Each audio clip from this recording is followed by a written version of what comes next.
In Victorian London, women who sold their bodies weren't just risking their reputation, they risked being strapped down and forcibly examined with steel instruments by male doctors, and that was the legal part. Quick subscribe reminder if you're a regular. Also, where's everyone at tonight, or morning or afternoon? Drop your location and time. Got comments from Seattle to Stockholm last time. The time zone thing never stops being weird to me.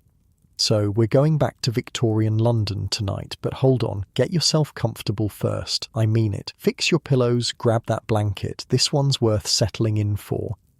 Morning in London, 1865. You're waking up to the taste of coal dust and fog so thick you could scoop it with a spoon. Your eyes adjust to the grey half-light filtering through a cracked window, and immediately you know something's wrong. This isn't your comfortable bed. The straw mattress beneath you crackles with every shift of your weight, probably full of more fleas than actual straw. Something worse. Welcome to the life of a Victorian prostitute. Not exactly the glamorous historical setting your high school teacher covered, huh? The woman sharing your mattress stirs beside you, her body radiating heat in the cold, damp room. Meet Mary. She's 19, though her eyes look 40. Arrived in London 6 months ago from some tiny village in Yorkshire with dreams of becoming a lady's maid. Yeah, that didn't work out. Mary stretches and winces. Her body aches in places she didn't know could ache before coming to London. Last night was busy. 18 men. Not her record, but close enough. In the better brothels uptown, the high-class girls might see 3 or 4 gentlemen a night. Down here in the East End, you take what you can get. Up, you lazy whores. The door bangs open, and the room's dim light is cut off by Mrs. Harper's massive silhouette. Inspection in 5 minutes. Anyone with the clap gets no breakfast. Ah, Mrs. Harper, 5 feet of pure terror wrapped in a gaudy dressing gown. The madame of this particular establishment isn't known for her morning cheer, or any cheer, really. "You hear about Jenny?" whispers the woman on Mary's other side as they struggle to their feet. Poor thing couldn't walk after that sailor last night. Harper made her see 5 more after him anyway. Mary's stomach churns. She'd seen Jenny this morning, curled up in the corner room where they put the sick girls. The doctor wouldn't be called. Doctors cost money, and girls like Jenny were cheaper to replace than repair.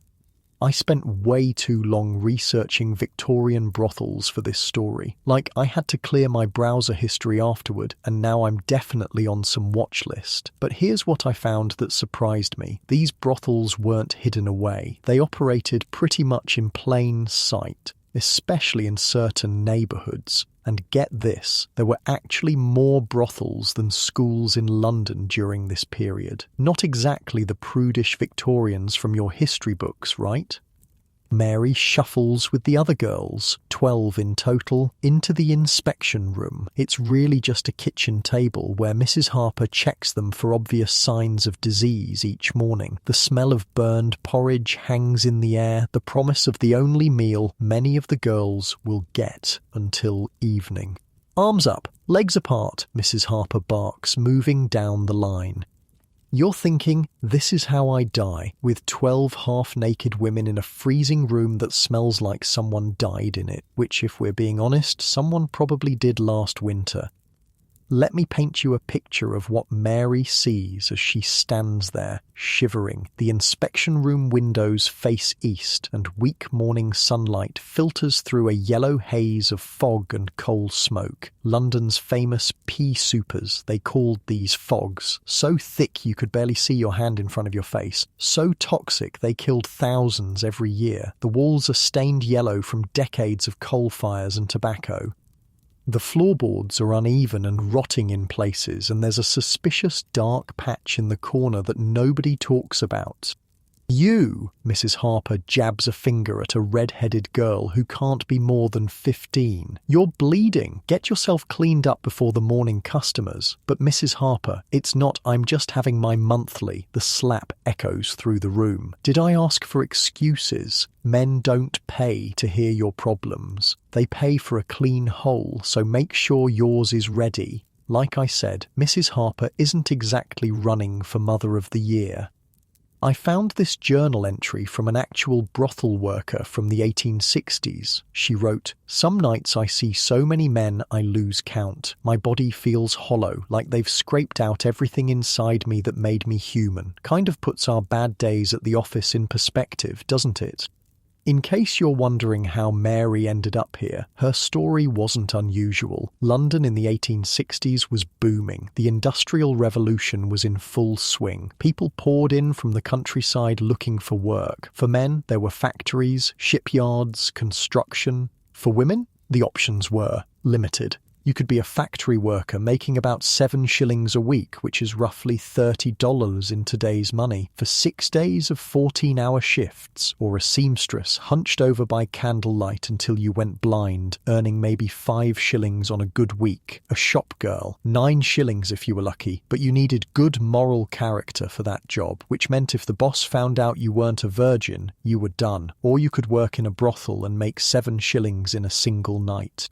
Mary hadn't planned on this life. She'd arrived at the docks 6 months earlier with £3 saved up, her life savings, and a letter of recommendation for a position as a housemaid that turned out to be for a house that didn't exist. "Fresh off the boat, aren't you, love?" a man had said, appearing beside her as she stood crying on the dock. "I know someone who could help a pretty girl like you." 3 hours later, she'd met Mrs. Harper. 3 hours and 10 minutes later, she'd met her first customer. After inspection, Mary pulls on her work clothes, a cheap imitation of what the fashionable ladies are wearing uptown, but cut lower in the bust and higher at the ankle. The fabric is rough against her skin, probably some kind of wool blend that's been worn by a dozen girls before her. Everything in this place gets recycled, even the girls themselves. "You're with Mr. Wallace first," Mrs. Harper tells her, checking a grimy notebook. "He likes the Northerners, thinks you're more, what's his word, authentic." She snorts. "After him, you've got 3 regulars and whatever walk-ins come by. Thursday's usually busy. Men getting their fun in before the weekend with the wife?" Mary nods. Mr. Wallace isn't the worst. He's quick, at least, and sometimes brings her a ribbon or a sweet. The thought of the hard candy makes her stomach growl. The porridge from breakfast sits like a lump in her gut, filling but barely edible. It's meant to be cheap and starchy, to keep the girls going through long nights with minimal expense. "Hey," a voice whispers behind her. It's Betsy, the closest thing Mary has to a friend here. "I saved you this from yesterday." She slips Mary a slightly wrinkled apple, its skin dull but the fruit still firm. Mary's eyes widen. Fresh fruit is a luxury here. "Where'd you get this?" "That solicitor, the one with the birthmark. His wife packed him lunch and he gave it to me. Said I was too skinny." They share a dark laugh. Men like the solicitor come here and pay to use their bodies, then get concerned about their diets. The absurdity isn't lost on them. The house begins to stir as the first customers arrive. It's mostly working men at this hour. Labourers stopping by before their shift, shopkeepers slipping away while their apprentices mind the store, clerks who told their wives they had an early meeting. Mary takes a bite of the apple, savouring the burst of sweetness. Little pleasures, that's what keeps you going in a place like this. Wait, you think I'm making this up? The apple thing? Nope. I actually found this detail in a diary from a reformer who interviewed women in these brothels in the 1850s. Fresh fruit was so rare that one woman saved an orange for 3 days, just taking tiny nibbles to make it last. Imagine being so deprived that an orange becomes your most prized possession. Through the thin walls, Mary can hear the morning business picking up, the fake moans, the creaking bed frames, the occasional laugh or cry. Each room in this narrow townhouse holds different stories, different horrors. In the room to the left, there's Ellen, who came from Ireland during the famine and has been here 8 years, ancient in prostitute years. To the right is Sarah, who was sold to the brothel by her own father when she was 13. Across the hall is the specialty room where Lucy caters to men with particular interests. The walls of that room are thicker, but sometimes the sounds still escape. Mary finishes the apple, core and all, and checks herself in the cracked mirror on the wall. Her face is pale with dark circles under her eyes, but Mrs. Harper has taught them all how to hide these imperfections. There's a pot of rouge on the table, shared by all the girls. It contains lead and mercury. They know it's slowly poisoning them, but pale lips don't attract customers. Mary, Mrs. Harper's voice bellows from downstairs. Your first is here. With a deep breath, Mary arranges her face into what passes for a smile and heads down the narrow staircase. The steps creak ominously, and there's no banister to hold on to. One girl broke her ankle on these stairs last winter, and Mrs. Harper had her working on her back the same day. Mr. Wallace waits in the small front parlour, his hat in his hands. He's in his 50s, balding, with the soft hands of a man who's never done manual labour. A clerk of some kind, Mary guesses, though they've never discussed his profession. "Ah, Mary," he says, his Yorkshire accent thickening as it always does when he sees her. It's why he requests her, the reminder of home. Lovely as ever, she curtsies slightly, playing the game. "Good morning, sir. Shall we go up?"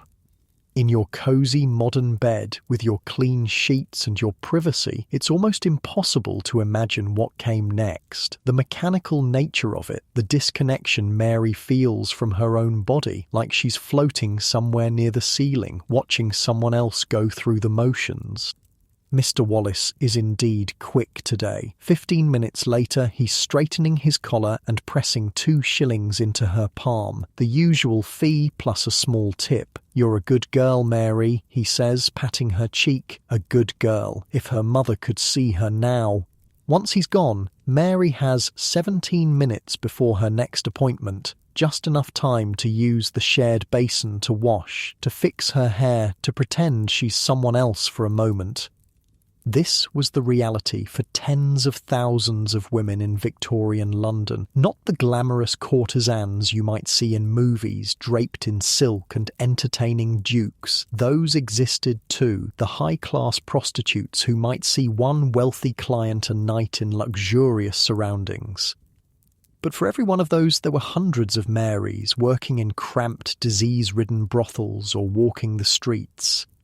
Funny thing about Victorian London, it was so crowded, so chaotic that whole neighbourhoods could exist in plain sight while remaining invisible to respectable society. The East End, where Mary's brothel stands, might as well be on another planet from the fashionable West End, though they were only a few miles apart.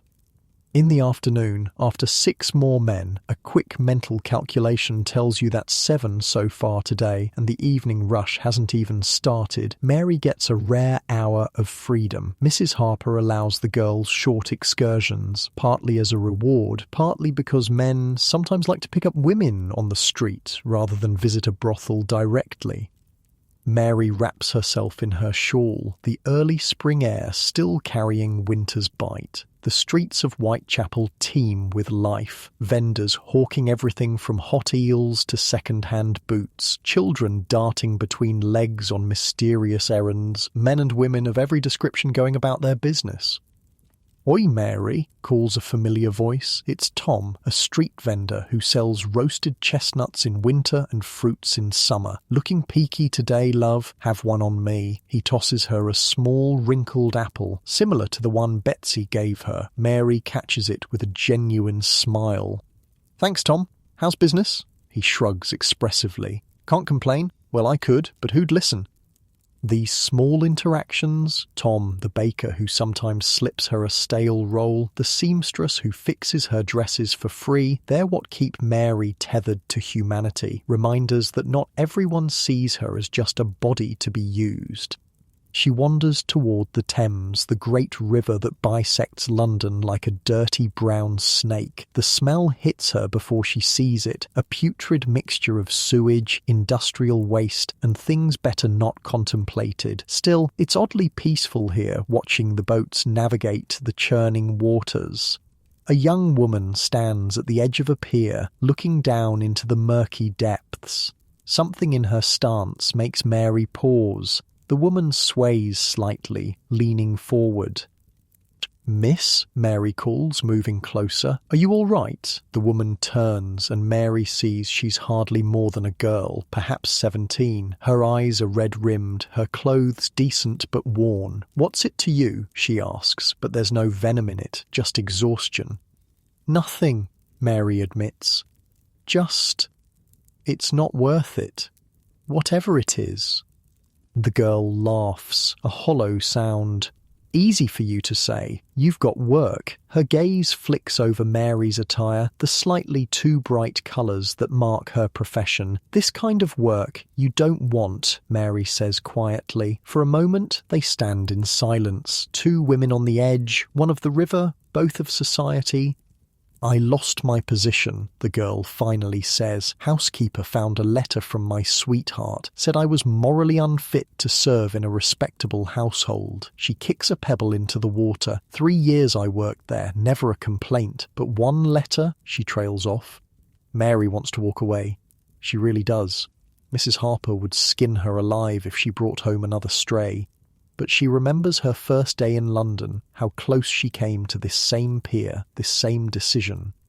"There's a charity place," she says hesitantly, "Urania Cottage in Shepherd's Bush, for women who need a fresh start. That writer fellow runs it. Dickens." The girl looks at her suspiciously. "Why would they take me?" "Because that's what they do. Look, I'm not saying it's paradise, but it's not this."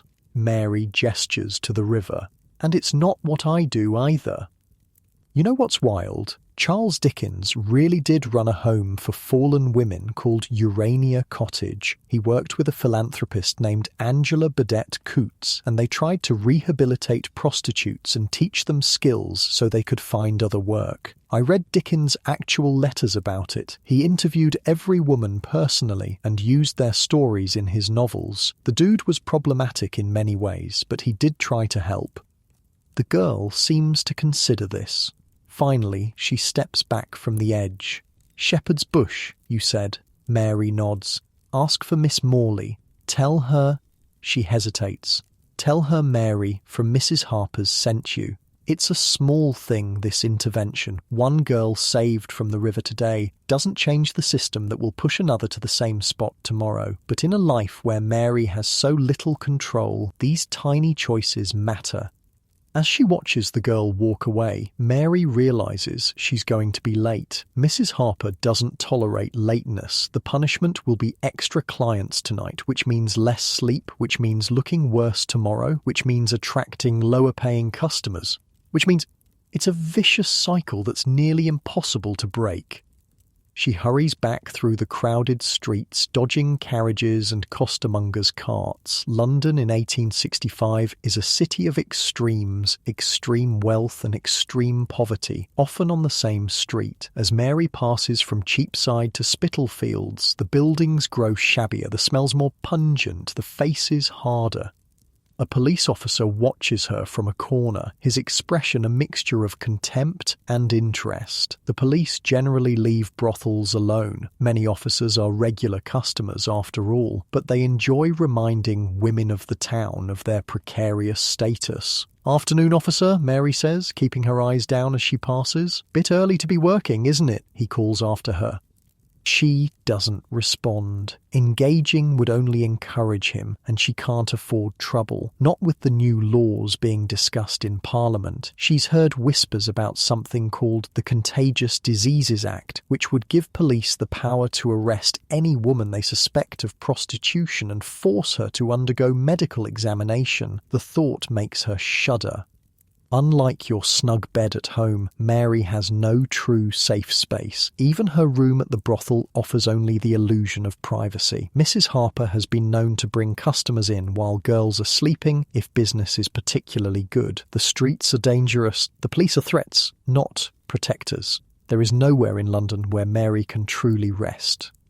As she approaches Mrs. Harper's establishment, a narrow 3-story building wedged between a gin shop and a pawnbroker, Mary takes a deep breath. She squares her shoulders and arranges her features into the blank mask she wears for work. She's already calculating how many more men she'll need to see today to make her quota and avoid Mrs. Harper's wrath.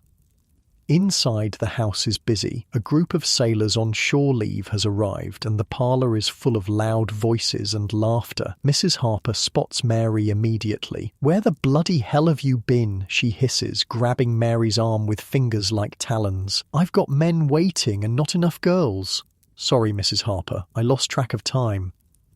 Lost track of, the older woman's face purples. "You'll lose more than that if you pull this again. Now get upstairs and sort yourself out. Room 3, you've got back-to-backs until midnight. Back-to-backs, no breaks between customers, just an endless parade of men until midnight, or more likely until the early hours of the morning." As Mary climbs the stairs, her body already aching from the morning's work, she thinks about the girl at the river. She hopes she makes it to Urania Cottage. She hopes Miss Morley remembers her. She hopes something in this god-forsaken city is actually what it claims to be. In the distance, church bells ring out, marking the hour. 5 o'clock, 7 hours to midnight. If each customer takes 20 minutes, with 5 minutes in between, Mary stops calculating. Some things are better not known. She enters room 3 with its sagging bed and stained wallpaper and begins to prepare for the night ahead. As she does, she wonders, not for the first time, how many women in London are doing exactly the same thing at this exact moment. Thousands, certainly. Tens of thousands, possibly. Each with their own story, each with their own path that led them here, each hoping for something better tomorrow, though experience has taught them better than to expect it. It's strange to think that while her own comfortable middle-class ancestors were living their proper Victorian lives, going to church, observing strict social codes, pretending sex didn't exist, this parallel world was thriving just around the corner. History books tend to focus on the royals, the politicians, the generals, but for every Queen Victoria, there were thousands of Marys. Tomorrow, Mary will wake up again on that straw mattress. She'll endure another inspection, another day of men, another struggle to maintain some shred of herself amid it all. She'll look for small kindnesses, an apple, a friendly word, a moment of genuine connection. And maybe, if she's very lucky, she'll find a way out.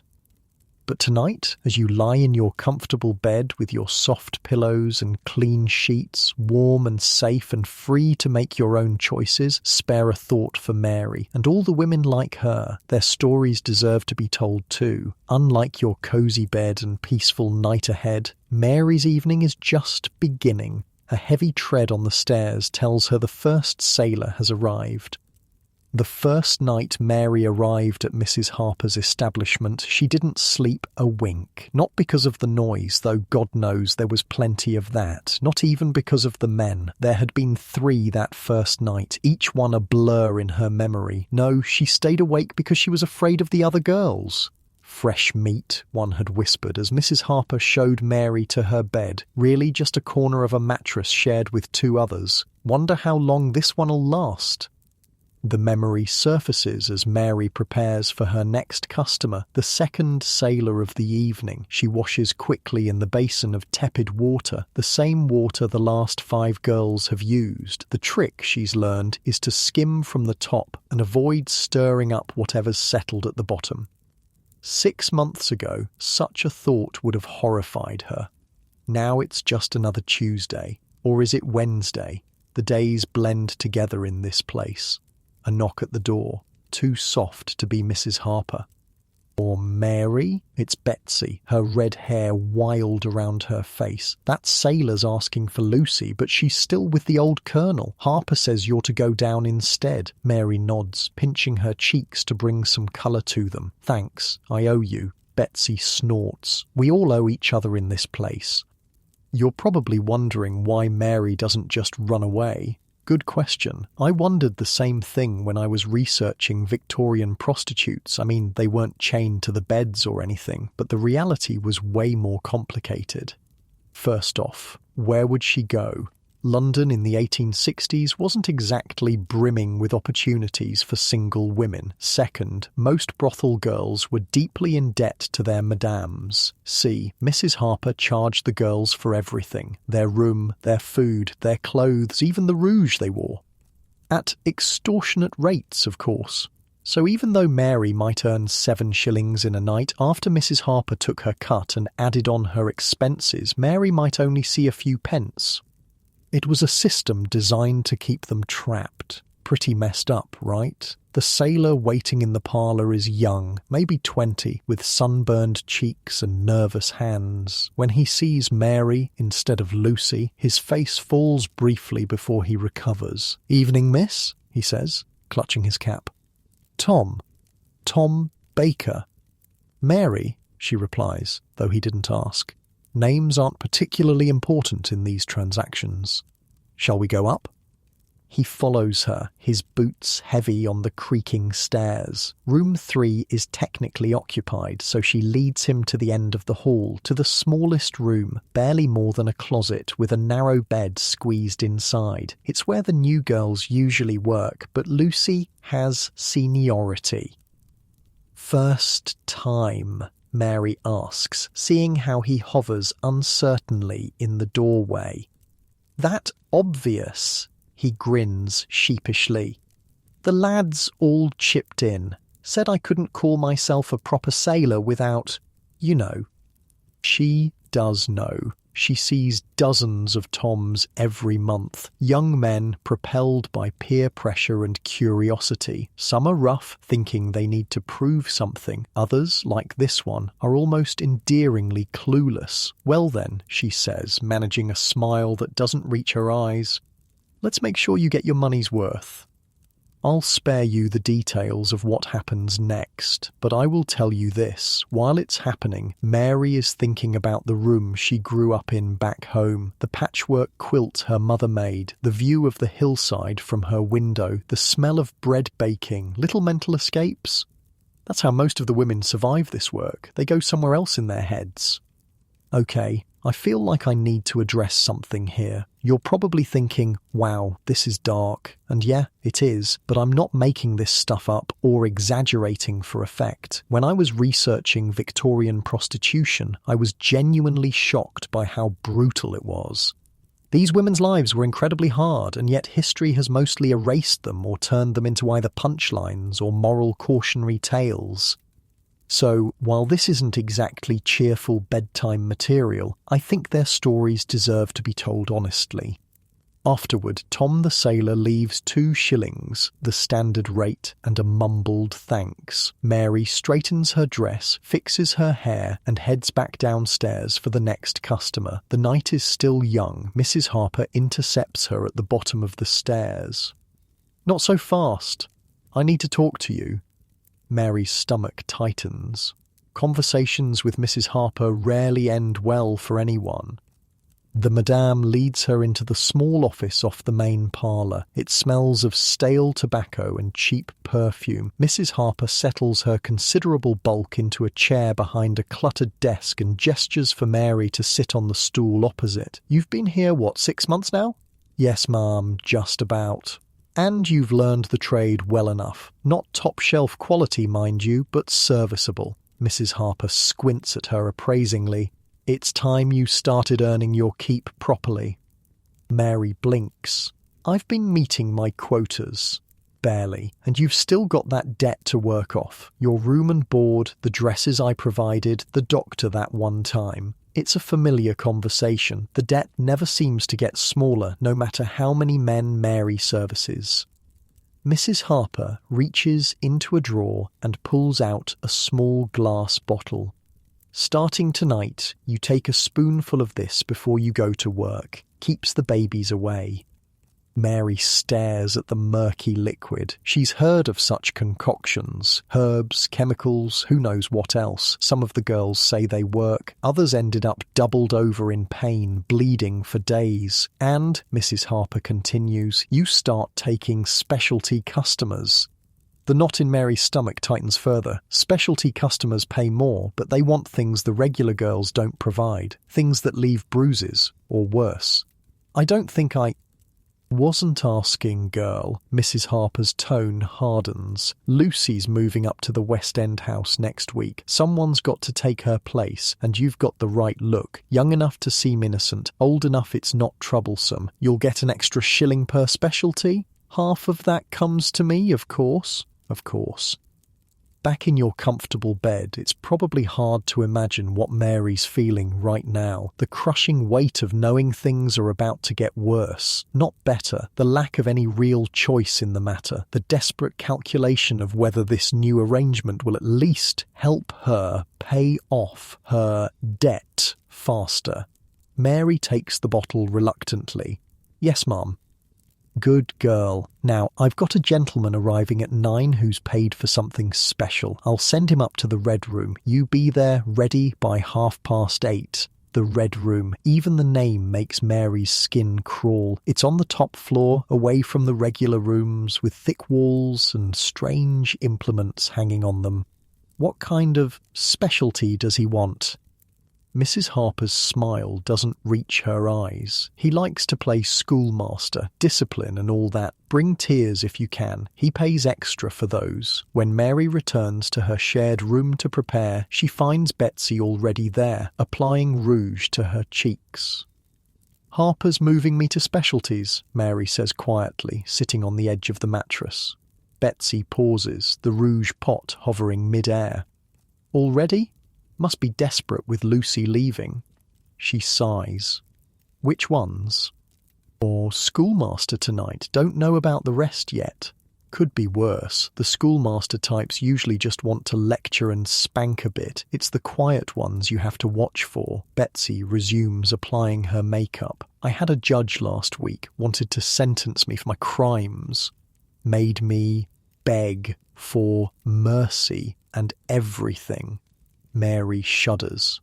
How do you get through it? Betsy shrugs, but her eyes are kind. Same way we get through everything else in this godforsaken place, 1 hour at a time. She picks up a small tin from the table. Here, rub this where you think he'll hit. Numbs the skin a bit. Mary takes the tin gratefully. Thanks. Oh, and Mary... If he wants to use his cane, make sure he stays below the ribs. I had a girl in Liverpool who took a bad hit to the kidney, pissed blood for a week. This kind of advice, practical, matter-of-fact, potentially life-saving, is the real education Mary has received these past 6 months, not the kind her mother had hoped for when she scraped together Mary's train fare to London, dreaming of her daughter becoming a respectable lady's maid. I found an actual training manual for Victorian madams while researching this. It advised them on how to prepare new girls for specialty work, their euphemism for fetishes and rough treatment. The manual recommended starting with mild disciplines before moving on to more elaborate scenarios. It's unnerving how businesslike they were about it all. At 8:30, Mary enters the Red Room and begins to prepare. She changes into the costume hanging on the door hook, a mockery of a schoolgirl's uniform, the skirt scandalously short, the white blouse nearly transparent. The outfit looks as though it's been worn by dozens of girls before her. The fabric worn thin in places, stains that never quite washed out. The room itself is sparsely furnished. A straight-backed wooden chair, a small desk, a narrow bed with leather straps attached to the posts. The walls are painted a deep crimson, not to make the room feel warm or inviting, but to hide stains. Mary knows this because Mrs. Harper had mentioned it once, casually, as though discussing the weather rather than blood. On the wall hang implements of discipline, canes of varying thickness, leather straps, riding crops. Mary tries not to look at them as she positions herself at the desk, arranging her features into what she hopes is an appropriately demure expression. The clock on the mantel ticks away the minutes. 8:45, 8:50. Just as the clock strikes 9, heavy footsteps approach the door. The man who enters is not what Mary expected. She'd imagined someone older, severe-looking. Instead, he appears to be in his 30s, well-dressed, with a pleasant face and gentle eyes, the kind of man you'd pass on the street without a second glance, the kind who might have a wife and children at home, who attends church on Sundays, who is respected in his community. "Good evening," he says, his voice soft. "You must be my new pupil." And so the game begins. Later, much later, when her lesson is over and the schoolmaster has gone, Mary sits alone on the edge of the bed, applying Betsy's numbing salve to the angry red welts across her thighs and buttocks. Her cheeks are still damp with the tears he'd paid extra for. The door opens and Mrs. Harper enters, a glass of gin in her hand. She surveys Mary with a critical eye. "Well, how'd it go?" "Fine," Mary says flatly. "He seemed pleased. Left an extra half-crown for you." Mrs. Harper tosses a coin onto the bed beside Mary. "See? Told you specialties pay better. Half a crown for her dignity, for the marks that will take days to fade, for the part of herself that feels a little more distant, a little harder to reach." Mrs. Harper must sense some of this because her tone softens slightly. First time's the worst. It gets easier. She holds out the gin. "Here, for the pain." Mary takes the glass and drinks deeply, welcoming the burning sensation in her throat. It's a distraction from the other pain, at least. "Rest up. You've got regular customers the rest of the night." Mrs. Harper turns to leave, then pauses. "Oh, and Mary? The specialty gentleman wants to book you again next week. Regular appointment. That's good for business." After she's gone, Mary finishes the gin and stares at the half-crown. Good for business, that's all any of this is. Business, the buying and selling of flesh, of pain, of fantasy. She wonders, not for the first time, what her life might have been if that letter of recommendation had been real, if that position as a housemaid had existed. She might have worked 14-hour days, been at the constant beck and call of a demanding mistress, slept in a cold attic room, earned perhaps a quarter of what she makes now, and yet a knock at the door interrupts her thoughts. It's one of the younger girls, Emily, barely 16, with a perpetually runny nose. "Mary, Harper says you're needed downstairs. Customer asking for you special."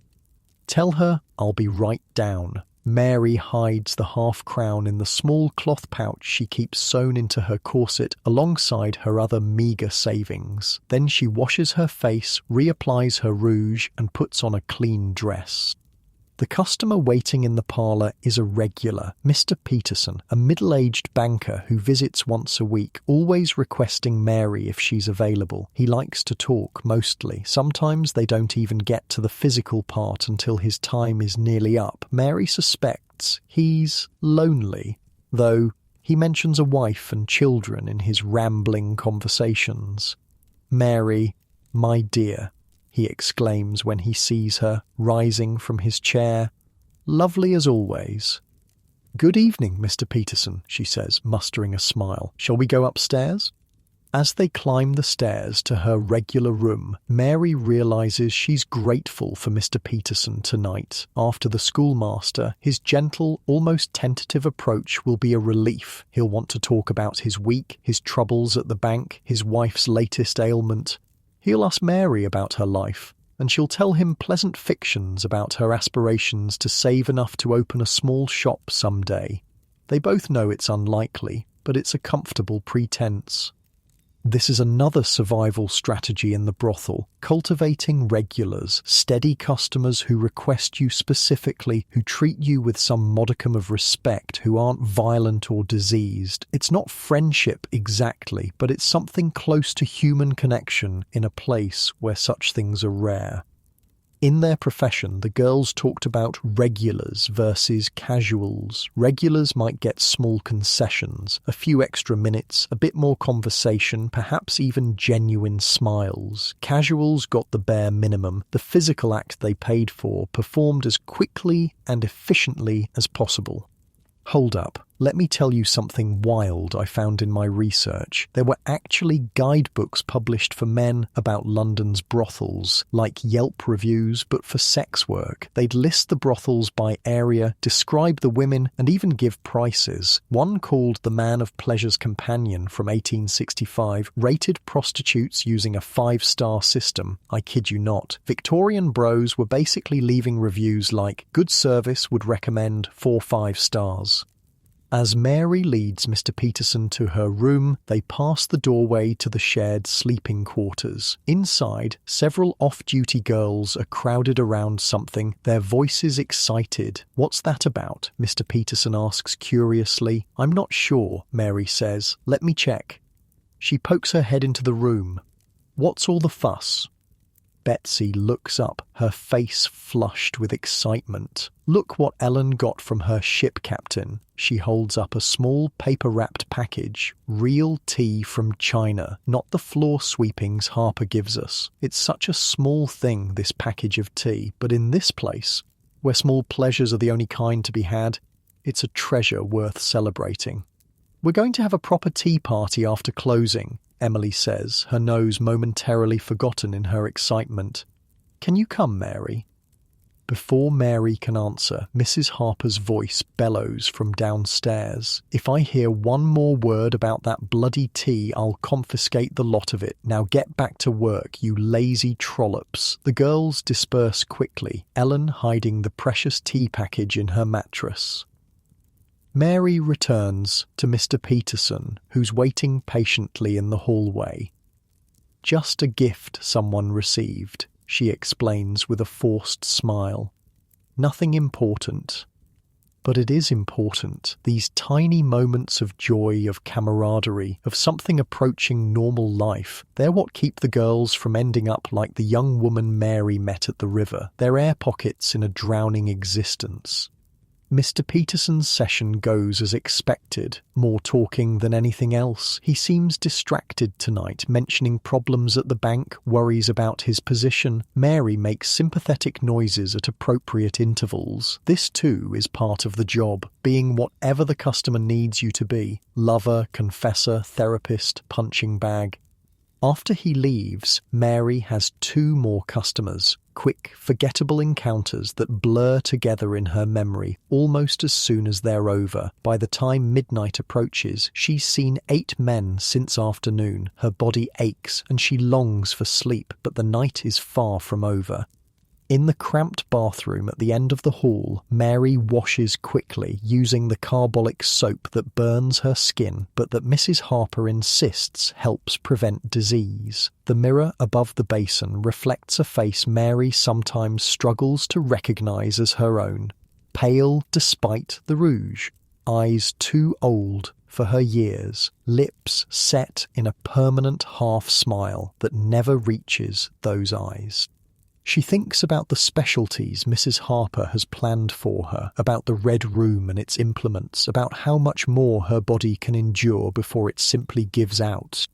I need to take a second here to mention something important about Victorian prostitutes, their life expectancy. Various studies from the time estimated that once a woman entered prostitution, she had about 6 to 7 years before she died. The causes varied: disease, violence, suicide, alcohol poisoning, botched abortions. A woman who started at 18, like Mary, could expect to be dead by 25. Think about that. 25.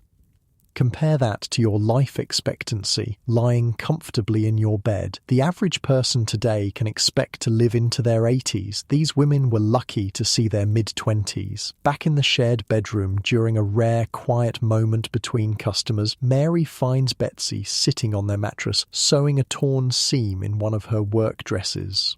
"How was the schoolmaster?" Betsy asks, not looking up from her stitching.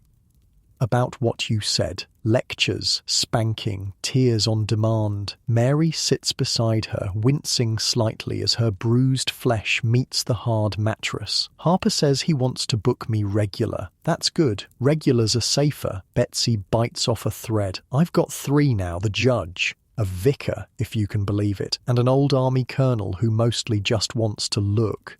Just look. Pays full price to have me undress and pose. Doesn't touch, doesn't want to be touched. Says his equipment doesn't work anymore, but he still likes to remember." They share a quiet laugh, the kind that comes from finding humor in the absurd situations their lives have led them to. "Do you ever think about leaving?" Mary asks suddenly. "Finding other work?" Betsy's hands still momentarily. "Sometimes. But where would I go? Factory work pays half what we make here, and they work you twice as hard. Domestic service? No respectable household would take me now. She resumes her sewing. Besides, I've got Harper's debt to pay off. Do you think we ever will? Pay it off, I mean. Betsy doesn't answer right away. When she does, her voice is soft. Ellen's been here 8 years, says she's still in debt. The implications of this hang heavy in the air between them. 8 years. If the statistics are to be believed, most prostitutes don't even live that long in the trade.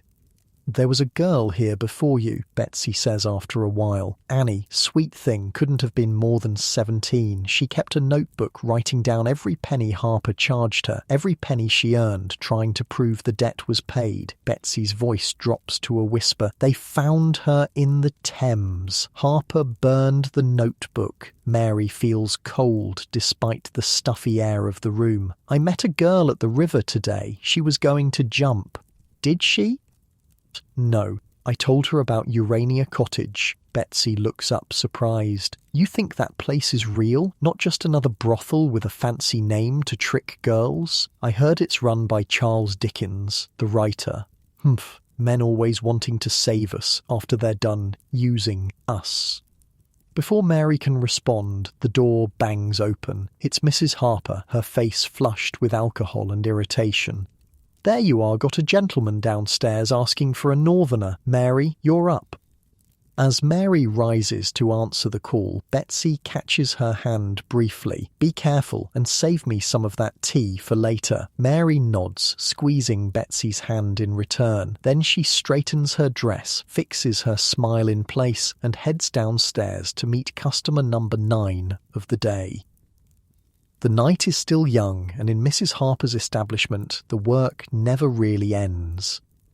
Mary wakes to the sound of someone retching. It's Emily, bent over the chamber pot in the corner, her thin body convulsing as she empties what little is in her stomach. Again, Betsy murmurs, her voice thick with sleep. Mary nods, rubbing her eyes. Emily's been sick for 3 mornings running now. They all know what it likely means, though no one says it aloud. Dawn is just breaking, grey light filtering through the grimy window. In a respectable household, the maids would have been up for hours already, lighting fires, preparing breakfast, polishing silver. In Mrs. Harper's establishment, mornings are for sleep, the precious few hours when the house is quiet and the girls can rest their bodies, but not today. Up, everyone up, Mrs. Harper's voice booms through the house, followed by the banging of a spoon against a pot. Special inspection now. Groans echo through the room as the girls drag themselves from their shared mattresses. Special inspections mean only one thing. Someone important is coming to shop. What time is it? Mary asks, reaching for her dress. Too bloody early, mutters Ellen, the oldest of the girls at 26. Her face is lined despite her youth, her once pretty features hardened by years in the trade.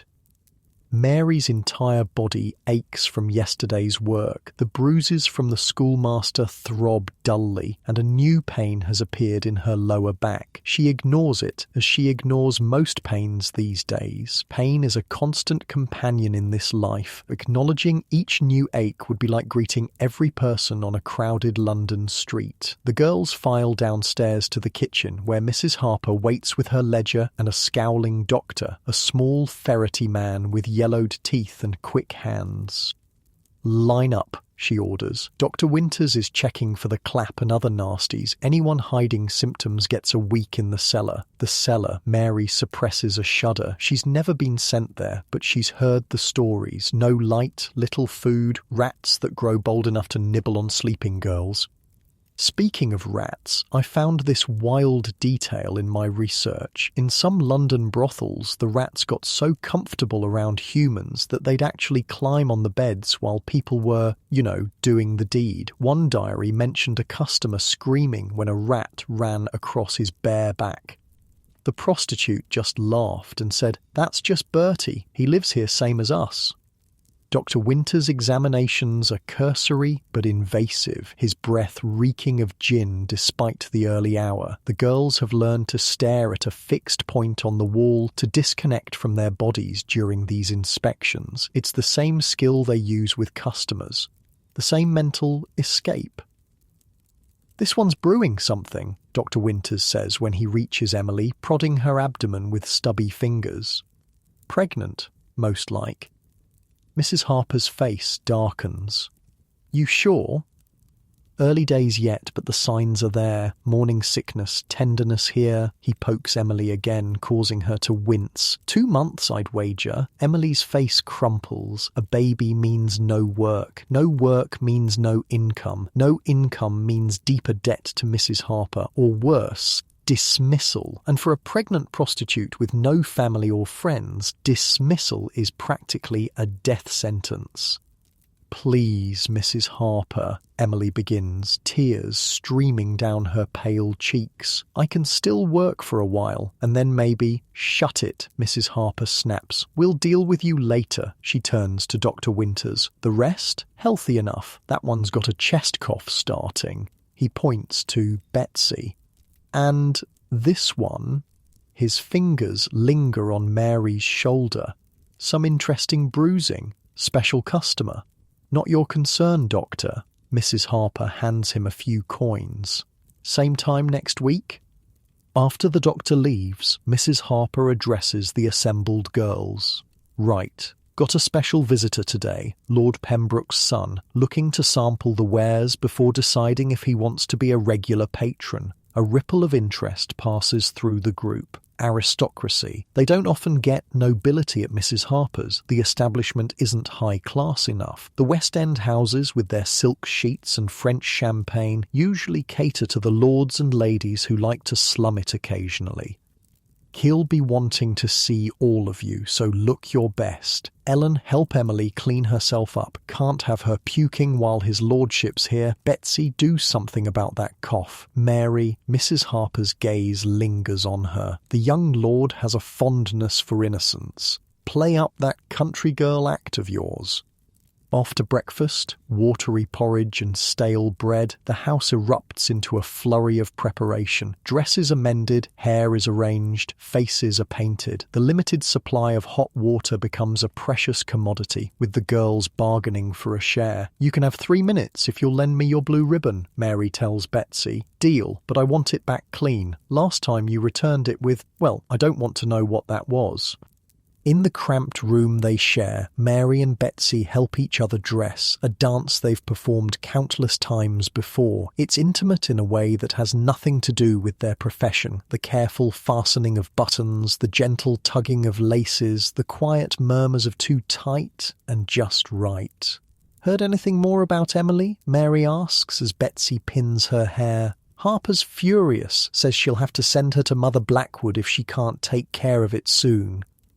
Mother Blackwood, another name that inspires dread, the old woman living near the docks who helps girls take care of unwanted pregnancies. Some return, many don't. She can't go there. You heard what happened to Sarah.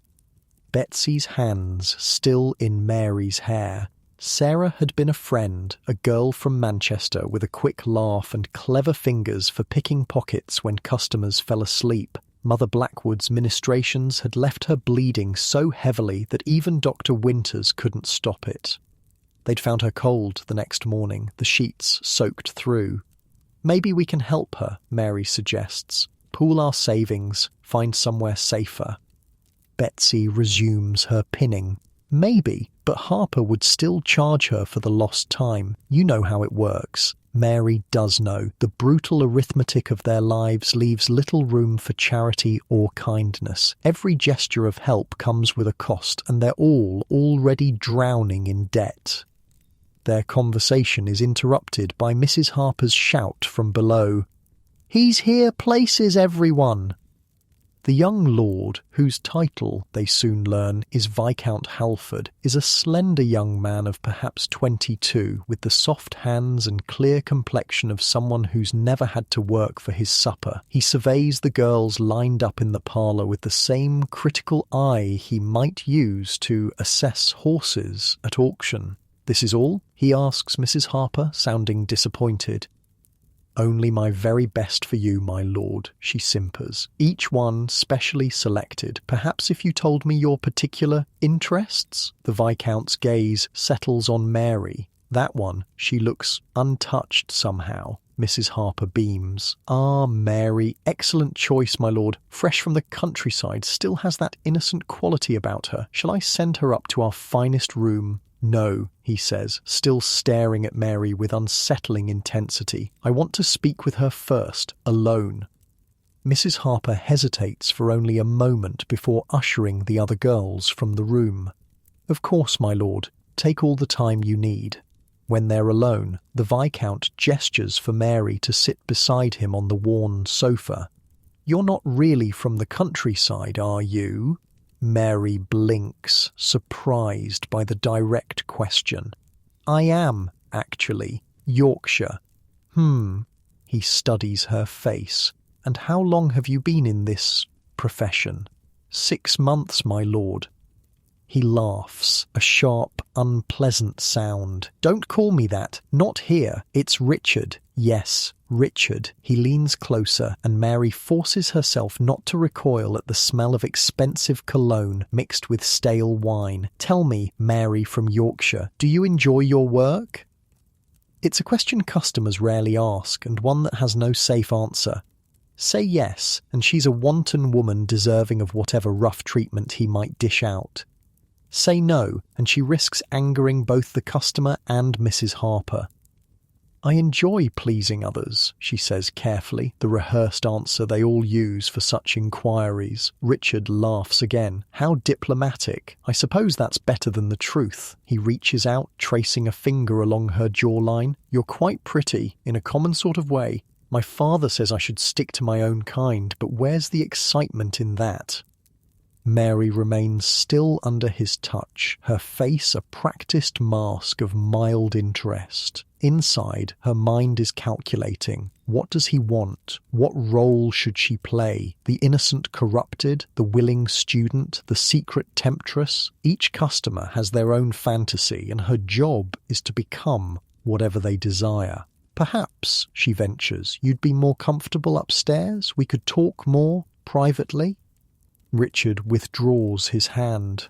"Not yet. I'm curious about this place. Father wouldn't approve of my being here, you know. Says places like this are breeding grounds for disease and vice." His eyes gleam. "But then, Father's a hypocrite. I've seen the entries in his account books. Charitable donations to addresses in Soho that I happen to know are high-class brothels." Mary nods sympathetically, though her attention is partly on the clock ticking on the mantelpiece. Time spent talking is still charged to the customer, but Mrs. Harper expects the girls to move things along to the more profitable activities quickly. As if reading her thoughts, Richard says, "Don't worry about the time. I've paid for the entire morning. We can talk as long as I want." The entire morning. Mary's heart sinks. She'd hoped to catch a few hours of sleep after the Viscount's visit before the afternoon customers arrived. Now that seems unlikely. "Tell me about the other girls," Richard demands suddenly. "That blonde one looked ill." "Emily, she's just tired, my lord." "Richard, we all are." "And the red-haired one, she has an interesting face." "Betsy, she's from Liverpool, clever with numbers." Richard leans back, watching Mary with those unsettling eyes. "You care about them, don't you? How unusual in a place like this. I'd have thought it would be every whore for herself."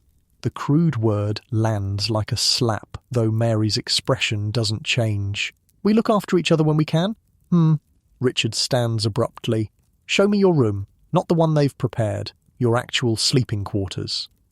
Alarm flickers through Mary. Mrs. Harper would be furious if she took a client, especially one as highborn as the Viscount, to the squalid room she shares with the other girls, but refusing him directly could be just as dangerous. I'm not sure Mrs. Harper would... Mrs. Harper has been paid handsomely for my discretion. His voice hardens. The room, now.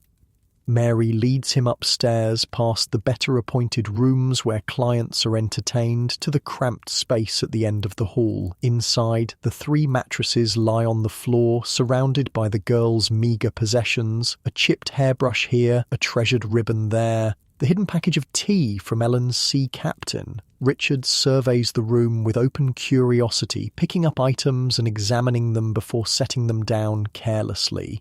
So this is how you live, like animals in a pen.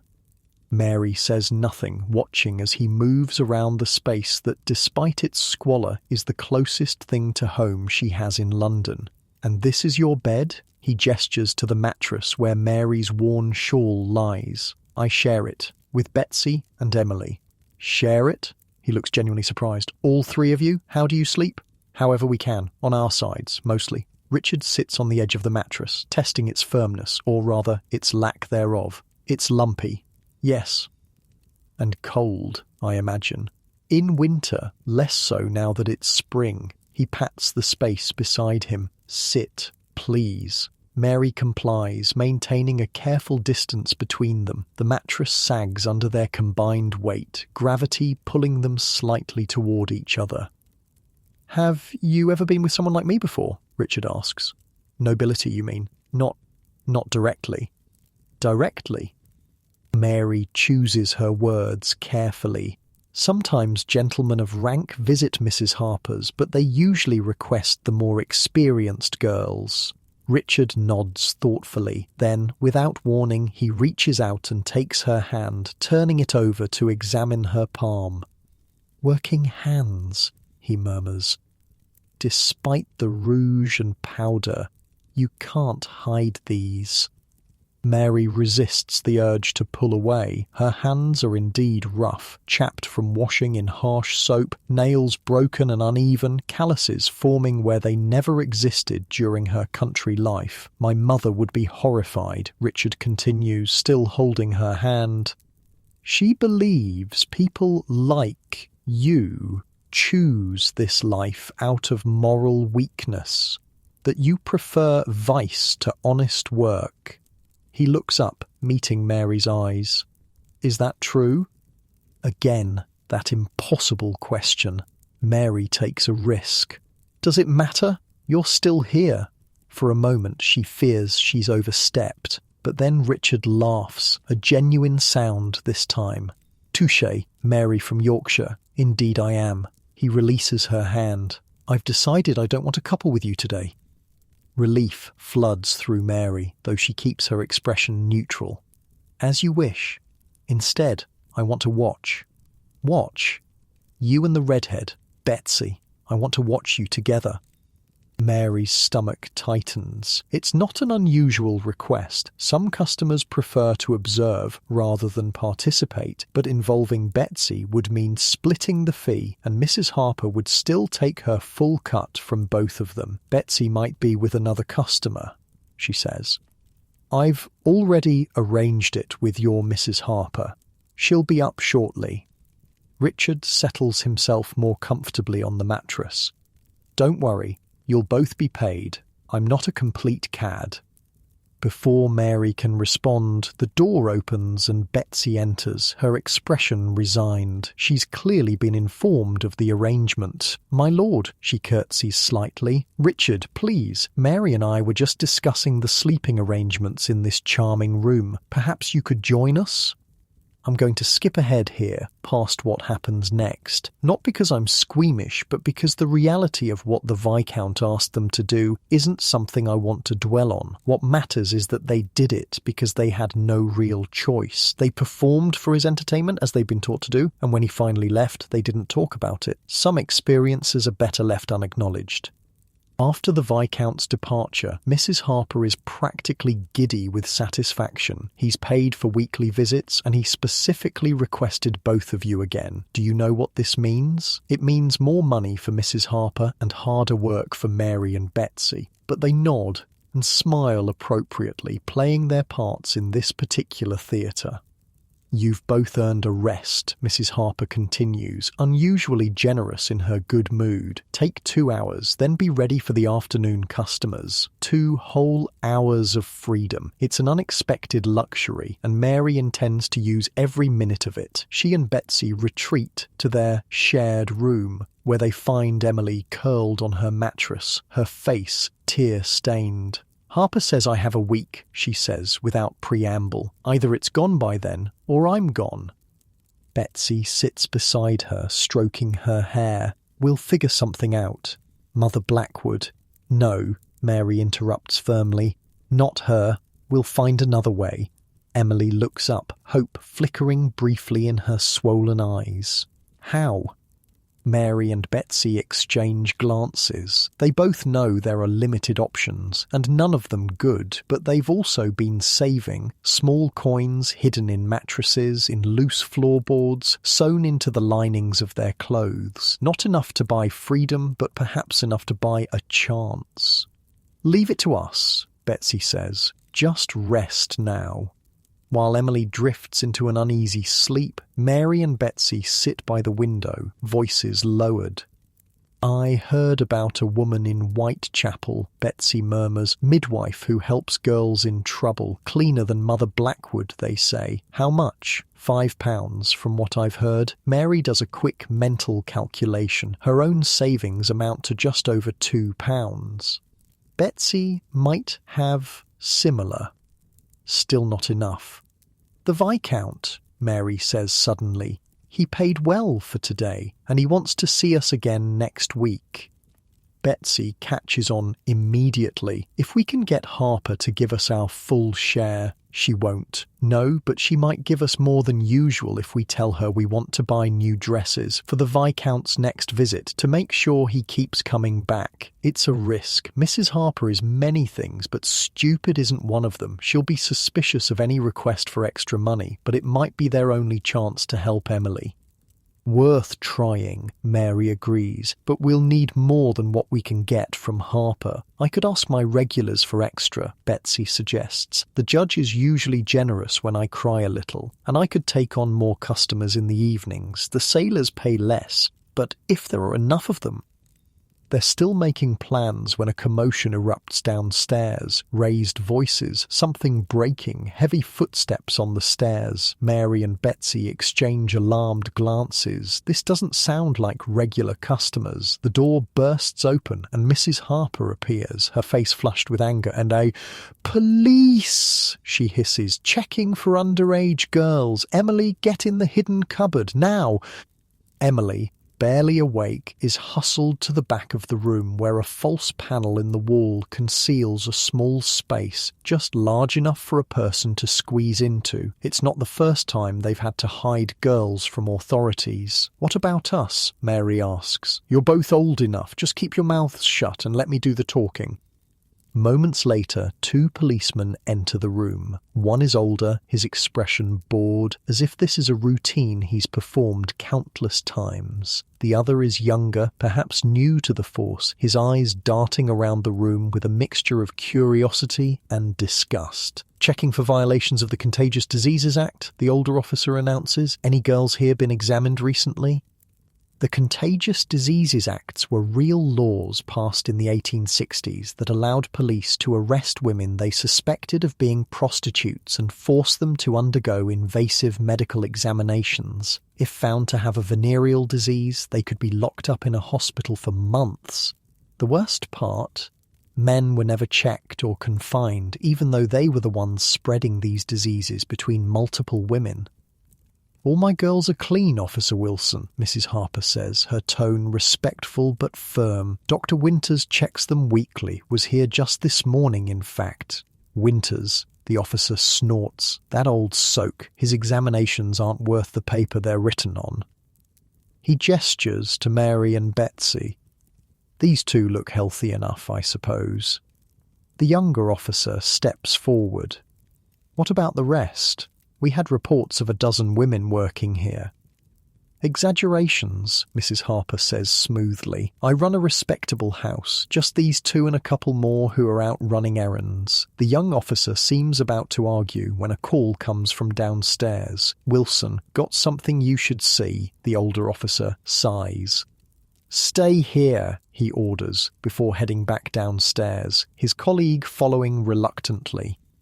Once they're gone, Mrs. Harper quickly opens the hidden panel to release Emily, who emerges gasping for air. Quickly, Mrs. Harper hisses, out the back way, all three of you. I'll send word when it's safe to return. Mary grabs her shawl. Betsy snatches the precious tea package and they help Emily to her feet. The back way means the narrow servants' stairs that lead to the alley behind the house, an escape route they've used before during police raids.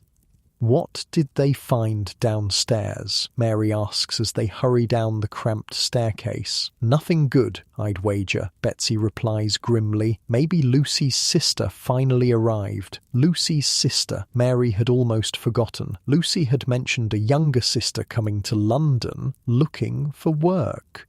A sister who, if she was anything like Lucy, didn't look her 14 years. Outside, the alley is damp and smells of things best not identified. They hurry along, supporting Emily between them, heads down to avoid eye contact with anyone they pass. Where are we going? Emily asks, her voice weak. Mary and Betsy exchange glances. They have precious little money on them. Just the coins from the day's work so far. Not enough for lodgings, barely enough for food. I know a place, Betsy says finally. Woman I knew from Liverpool runs a coffee shop near the docks. She lets girls shelter in her storeroom sometimes when things get hot. It's not much of a plan, but it's all they have as they navigate the winding streets of East London. Mary can't help but wonder if this is the moment, the chance to break free from Mrs. Harper's, to find another path. But freedom requires money, and the little they have won't last long in a city that devours the poor.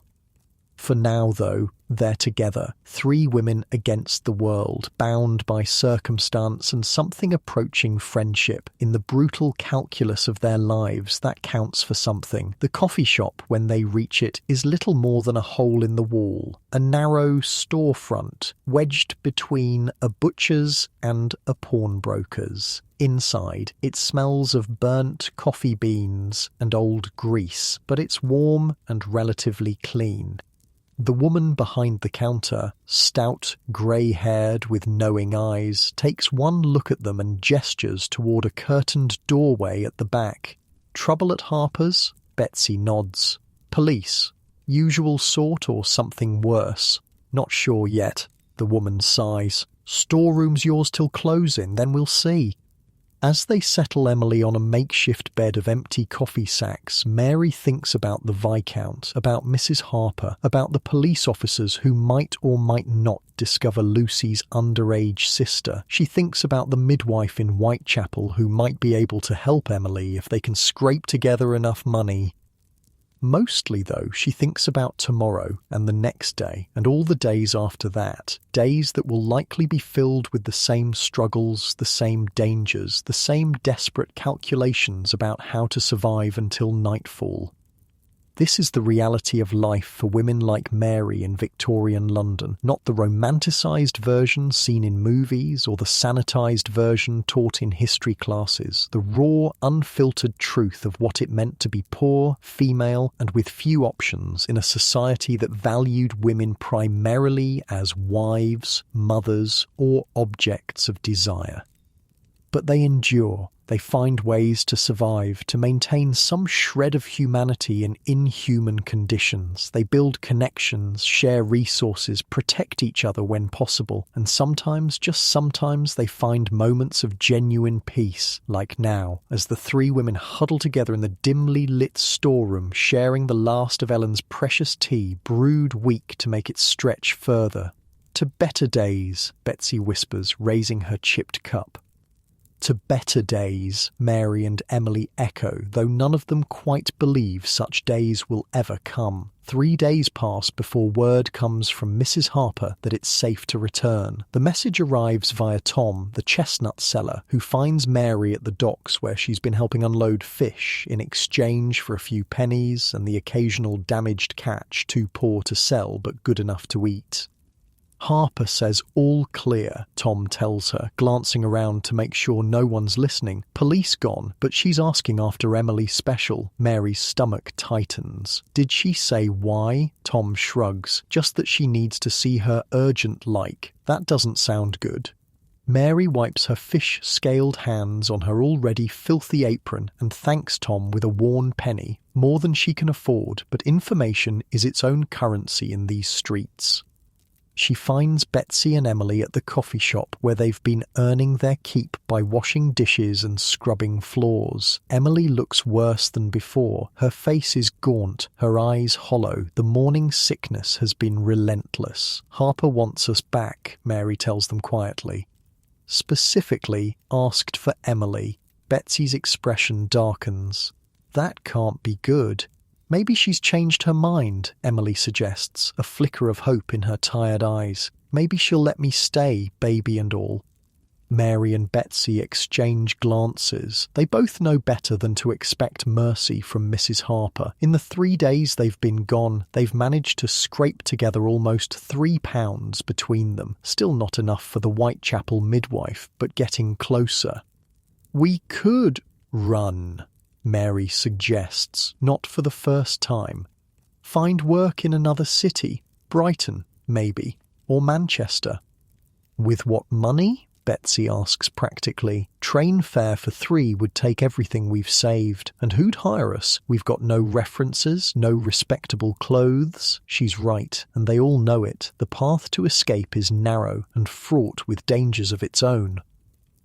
I'll go back, Emily says finally. See what she wants.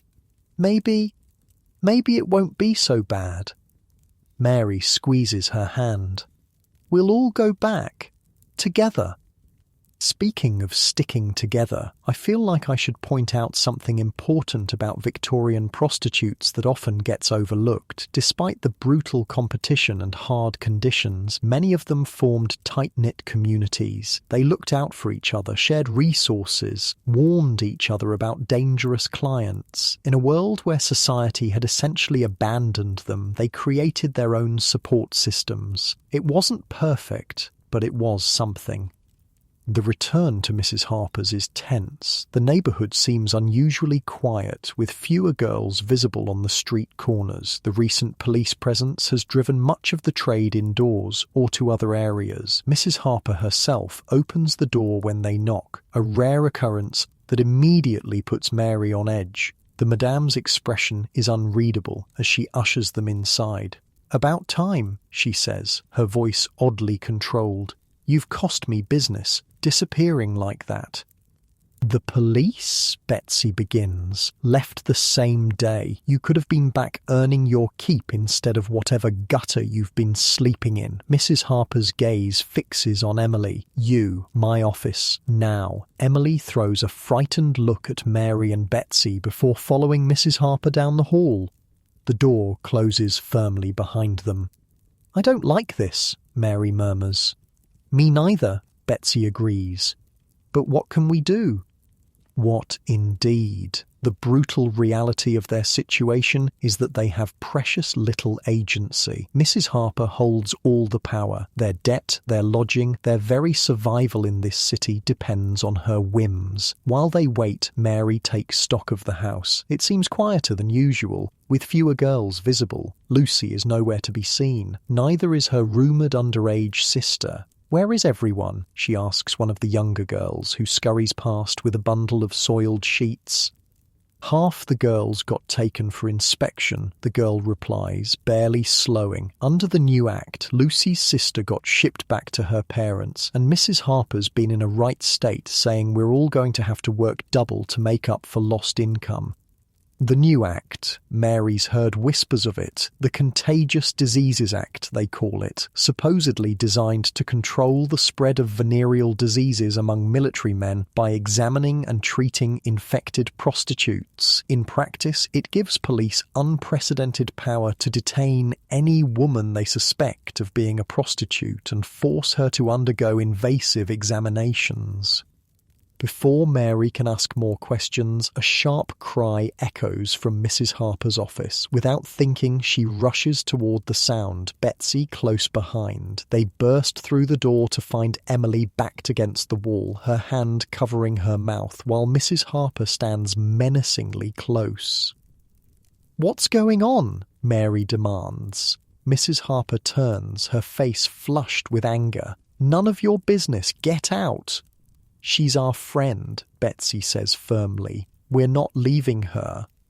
For a moment, it seems Mrs. Harper might physically throw them out, but then she sighs, the fight visibly draining from her. "Fine, stay. You'll hear soon enough anyway." She returns to her desk, dropping heavily into the chair. Emily here has a customer, a very special, very particular customer who's requested her specifically, a customer who's willing to pay £50. £50. The sum is staggering, more money than any of them could hope to earn in months, perhaps even a year. "Oh, who?" Mary asks, suspicion gnawing at her.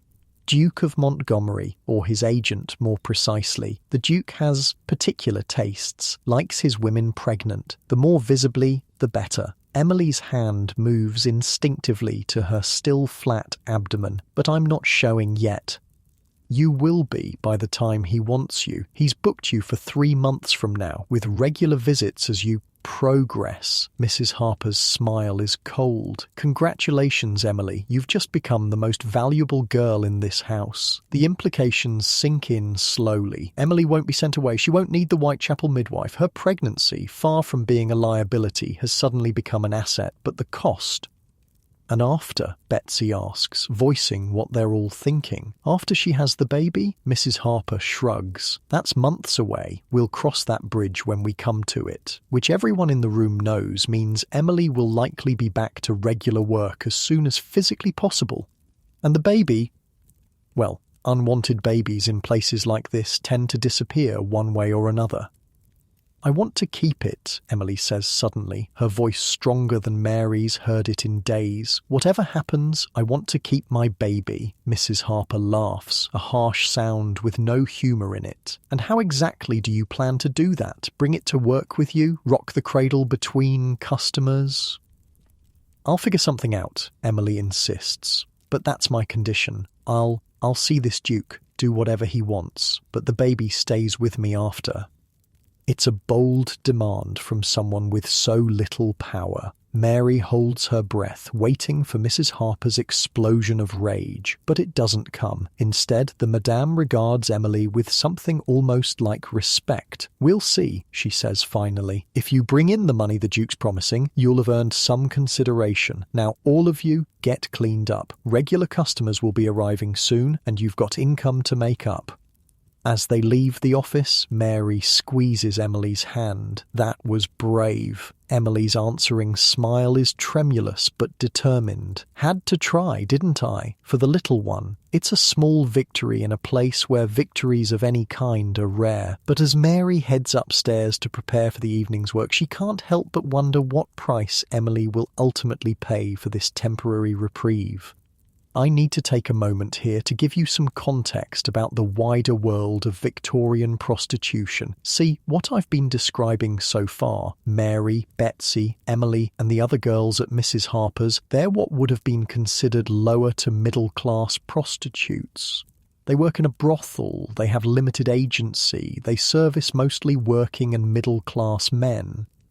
But there was a whole other world of prostitution in Victorian London. The high-class courtesans who lived in luxurious apartments, wore the finest clothes, and entertained the aristocracy and wealthy businessmen. These women operated in a completely different sphere, though they were still selling the same basic service. Picture this: while Mary is washing in dirty water and preparing to see a dozen sailors in a single night across town in Mayfair, a woman named Clara is soaking in a porcelain tub filled with hot water and perfumed oils.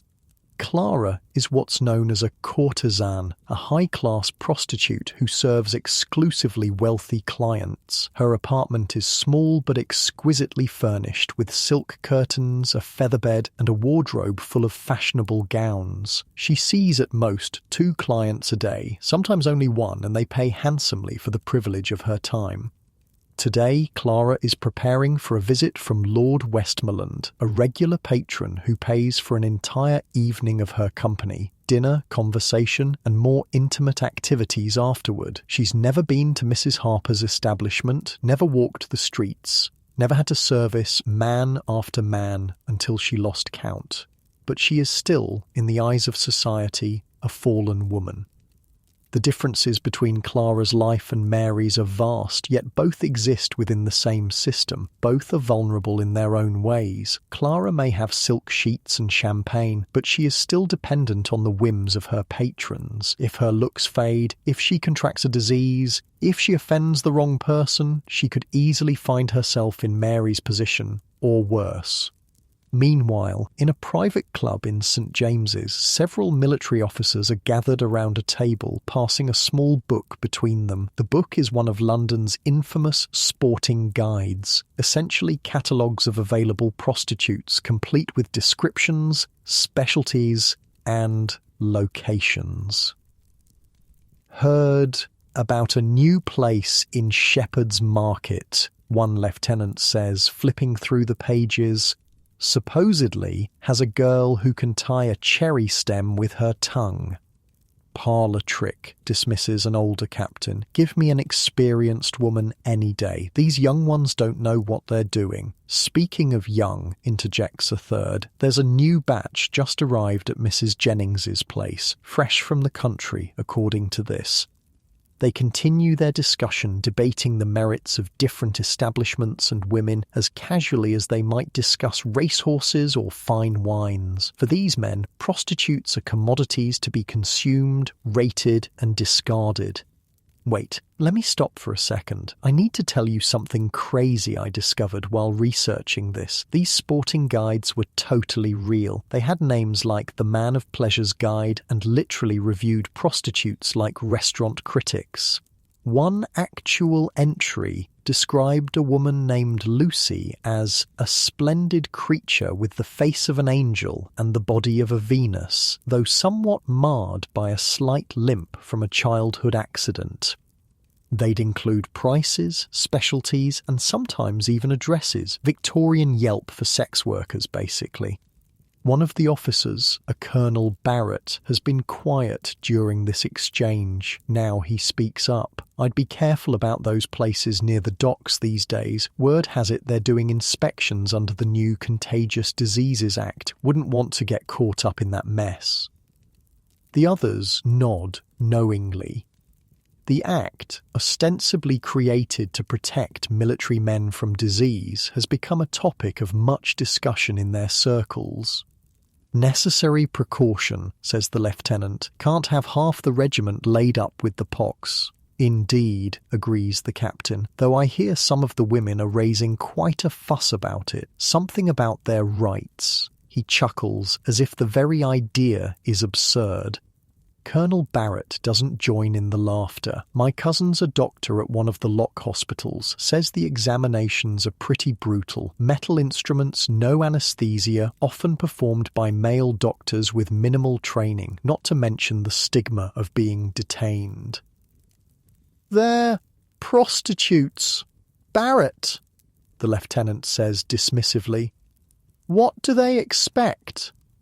The colonel merely shrugs and returns to his brandy. He's seen enough of the world to know that women like Mary and Clara rarely have the luxury of expectations. Speaking of expectations, back at Mrs. Harper's, the evening is in full swing. Mary has already seen 4 customers and is preparing for her 5th. Her body aches, but she pushes the discomfort aside. The events of the past few days have put her behind on her payments to Mrs. Harper, and falling further into debt is not an option.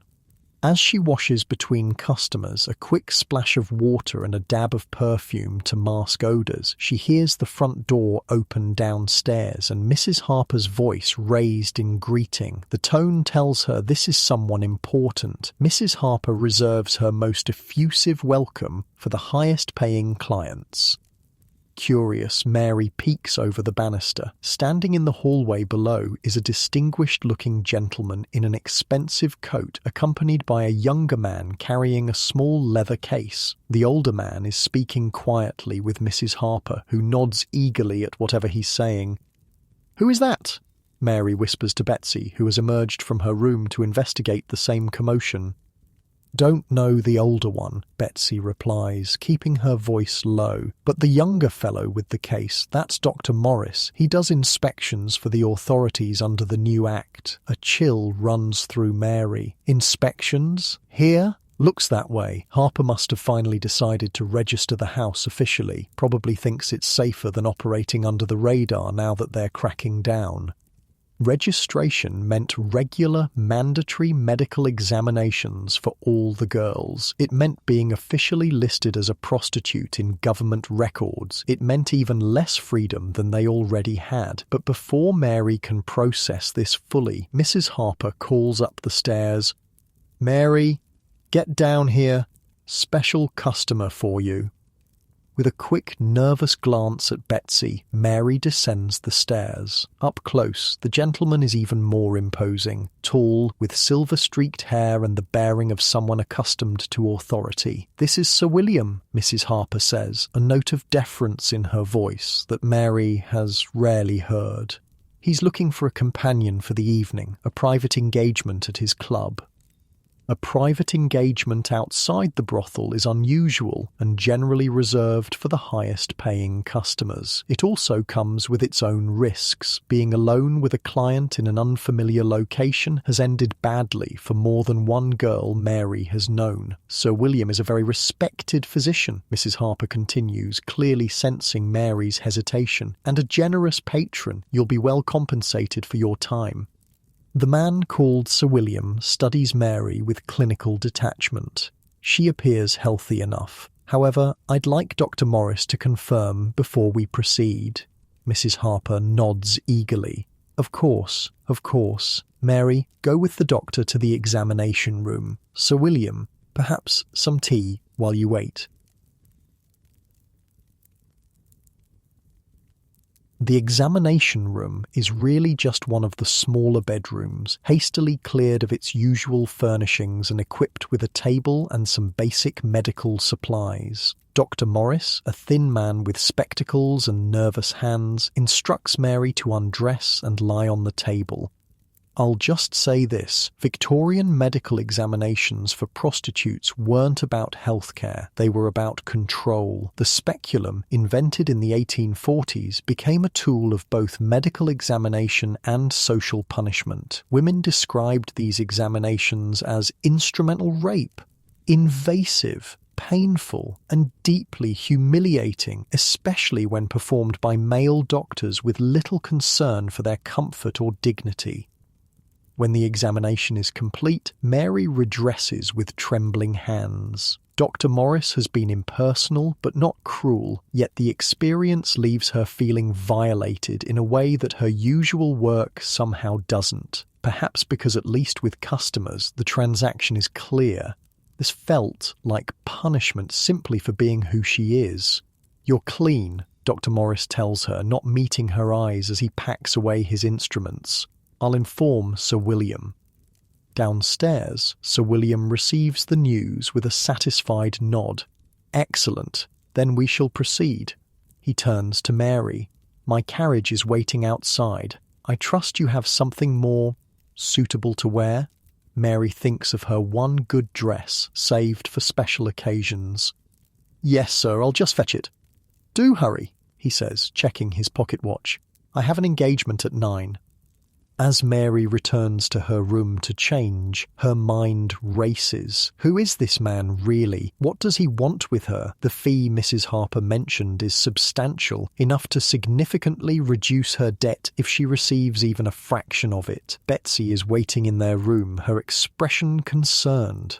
Private engagement? Mary nods, quickly changing into her better dress, a dark blue wool that's only slightly outdated in its style.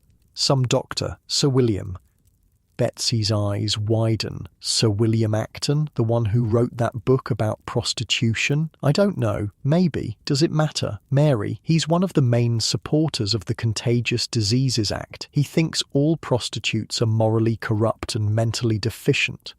His research is why they're able to treat us like animals. This new information sends a fresh wave of anxiety through Mary. Then why would he want, services? Betsy laughs bitterly. Men like that are always the biggest hypocrites. They condemn us publicly while visiting us privately. Just be careful, all right? Mary promises she will, though they both know caution only goes so far in their line of work. Before leaving, she impulsively hugs Betsy, drawing strength from the brief contact. "I'll watch over Emily," Betsy assures her. "You just come back in one piece." Sir William's carriage is indeed waiting, a luxurious private vehicle with the Acton family crest on the door, confirming Betsy's identification. The interior is plushly upholstered in dark green velvet, a stark contrast to the hard wooden benches Mary is accustomed to on the rare occasion she can afford public transportation. Sir William himself is already seated inside, his expression difficult to read in the dimly lit interior. As Mary settles across from him, the carriage begins to move. "You seem nervous, miss." He pauses, eyebrow raised. "Mary, sir." "Just Mary? No surname?" She hesitates. She rarely gives her real surname to customers. "Smith, sir." He smiles thinly, clearly recognizing the lie, but not calling her on it. "Very well, Miss Smith. You needn't be nervous. I simply require female companionship for a social gathering. You will be expected to be charming, attentive, and discreet. Can you manage that?" "Yes, sir." Mary has played many roles for many men. Charming companion seems relatively straightforward by comparison. Good. He reaches into his coat and withdraws a small purse, which he hands to her. "Half now, half when the evening concludes. I trust that's acceptable." Mary opens the purse to find more money than she's held at one time in her entire life at Mrs. Harper's. She quickly tucks it away, trying to maintain a professional demeanour despite her shock. "Yes, sir. Thank you." "I should clarify," Sir William continues, his tone conversational, "that while you will be expected to project the appearance of a lady, you should not forget what you are. The gentleman present will understand your true nature, though it will remain unspoken." There it is, the reminder of her place, lest she get ideas above her station. Mary has heard variations of this speech from wealthy clients before. They want the illusion of respectable company without having to actually respect the women providing it. "I understand, sir." "I should hope so. I found that girls from your background often harbour unrealistic expectations when exposed to better society. It invariably leads to disappointment." The carriage rolls through progressively wealthier neighbourhoods, eventually arriving at a stately building on Pall Mall, one of London's exclusive gentlemen's clubs. As Sir William helps her down from the carriage, he offers one final instruction. "You are my niece from the country, visiting London for the season. You are shy but eager to learn about city life. That should explain any rustic mannerisms or lack of sophistication." Mary nods, already slipping into the role. She straightens her posture, softens her expression, and follows Sir William into a world she has only glimpsed from the outside, a world of wealth, power, and privilege that exists in parallel to her own, separated by barriers far more substantial than the club's imposing doors. Inside, the club is all polished wood, leather chairs, and the murmur of cultured voices. Men in evening attire gather in small groups while uniformed servants move discreetly among them. Mary notices a few other women scattered throughout the room, all exquisitely dressed, all wearing the same carefully composed expressions that Mary recognizes immediately. They too are playing roles. As Sir William guides her through the room, making introductions to various colleagues and associates, Mary maintains her character, the innocent country niece, suitably impressed by London sophistication. She laughs at the right moments, expresses appropriate wonder at stories of foreign travel and political intrigue, accepts glasses of champagne that she barely sips. And all the while, she observes, she sees how these powerful men interact, the subtle hierarchies, the unspoken rules. She notices which of them regard her with simple courtesy and which with barely concealed hunger. She catalogues the names, the connections, the whispered asides not meant for her ears. This, she realizes, is what Clara the courtesan experiences regularly, this strange intersection of social performance and commerce, where the line between companion and commodity blurs. It's exhausting in a different way than her usual work, demanding constant vigilance and adaptation. By the time Sir William signals that they will be departing, several hours have passed. Mary's face aches from maintaining her pleasant expression, and her mind is crowded with the names and faces of men who, in other circumstances, would cross the street to avoid someone like her. In the carriage ride back to Mrs. Harper's, Sir William seems pleased. "You performed adequately," he tells her, handing over the second half of her payment. "You have a certain adaptability that served well this evening." "Thank you, sir." Mary tucks the money away, already calculating how much Mrs. Harper will claim of it. "I may require your services again in similar circumstances. Would that be amenable?" It's phrased as a question, but they both know it's not. If Sir William wants her again, Mrs. Harper will make her available, regardless of Mary's wishes. Still, the money is better than she could earn with multiple regular customers, and the work itself less physically demanding. "Of course, sir." He studies her for a moment in the dim carriage light. "You're an interesting specimen, Mary Smith, more intelligent than most of your kind. In different circumstances, you might have made something of yourself." The condescension in his tone makes her skin crawl, but she maintains her pleasant expression. "Thank you, sir. I've studied women like you extensively, you know, written papers on the prostitute's mind and moral character. Most of your colleagues lack the capacity for genuine feeling or higher thought. They're driven purely by base impulses and immediate gratification. But occasionally one finds an exception." Mary says nothing. What could she possibly say to a man who has reduced her entire existence to a research subject, who believes he understands her better than she understands herself? As the carriage approaches Mrs. Harper's neighbourhood, Sir William makes one final observation. "The new act, the one your kind find so objectionable, it's for your own protection as much as anyone's. Disease, moral degradation, early death. These are the inevitable consequences of your chosen path. We're simply trying to mitigate the damage, both to society and to yourselves." Mary thinks of the painful examination earlier, of the women detained in lock hospitals for months, of the stigma that follows even after release. She thinks of the men who spread the very diseases the act supposedly controls, men who are never examined, never detained, never stigmatized. But all she says is, "Yes, sir, I understand," because in this moment, in this carriage, with this man who holds so much power over her future, what else can she say? When Mary returns to Mrs. Harper's, the house is unusually quiet. No sounds of customers or girls calling to each other down the hallways. For a moment, she wonders if she's walked into the wrong building. "Hello," she calls, her voice echoing slightly in the silent front hall. Betsy appears at the top of the stairs, her face drawn with worry. "Thank God you're back. Things have gone to hell." Mary hurries up the stairs, the weight of her earnings from Sir William temporarily forgotten. What's happened? Where is everyone? Police came again, with doctors this time, took half the girls for examination under the new act. A cold feeling settles in Mary's stomach. Which half? Lucy, Ellen, Kate, 6 others. Emily managed to hide in the cupboard again. Harper's downstairs, drinking herself stupid.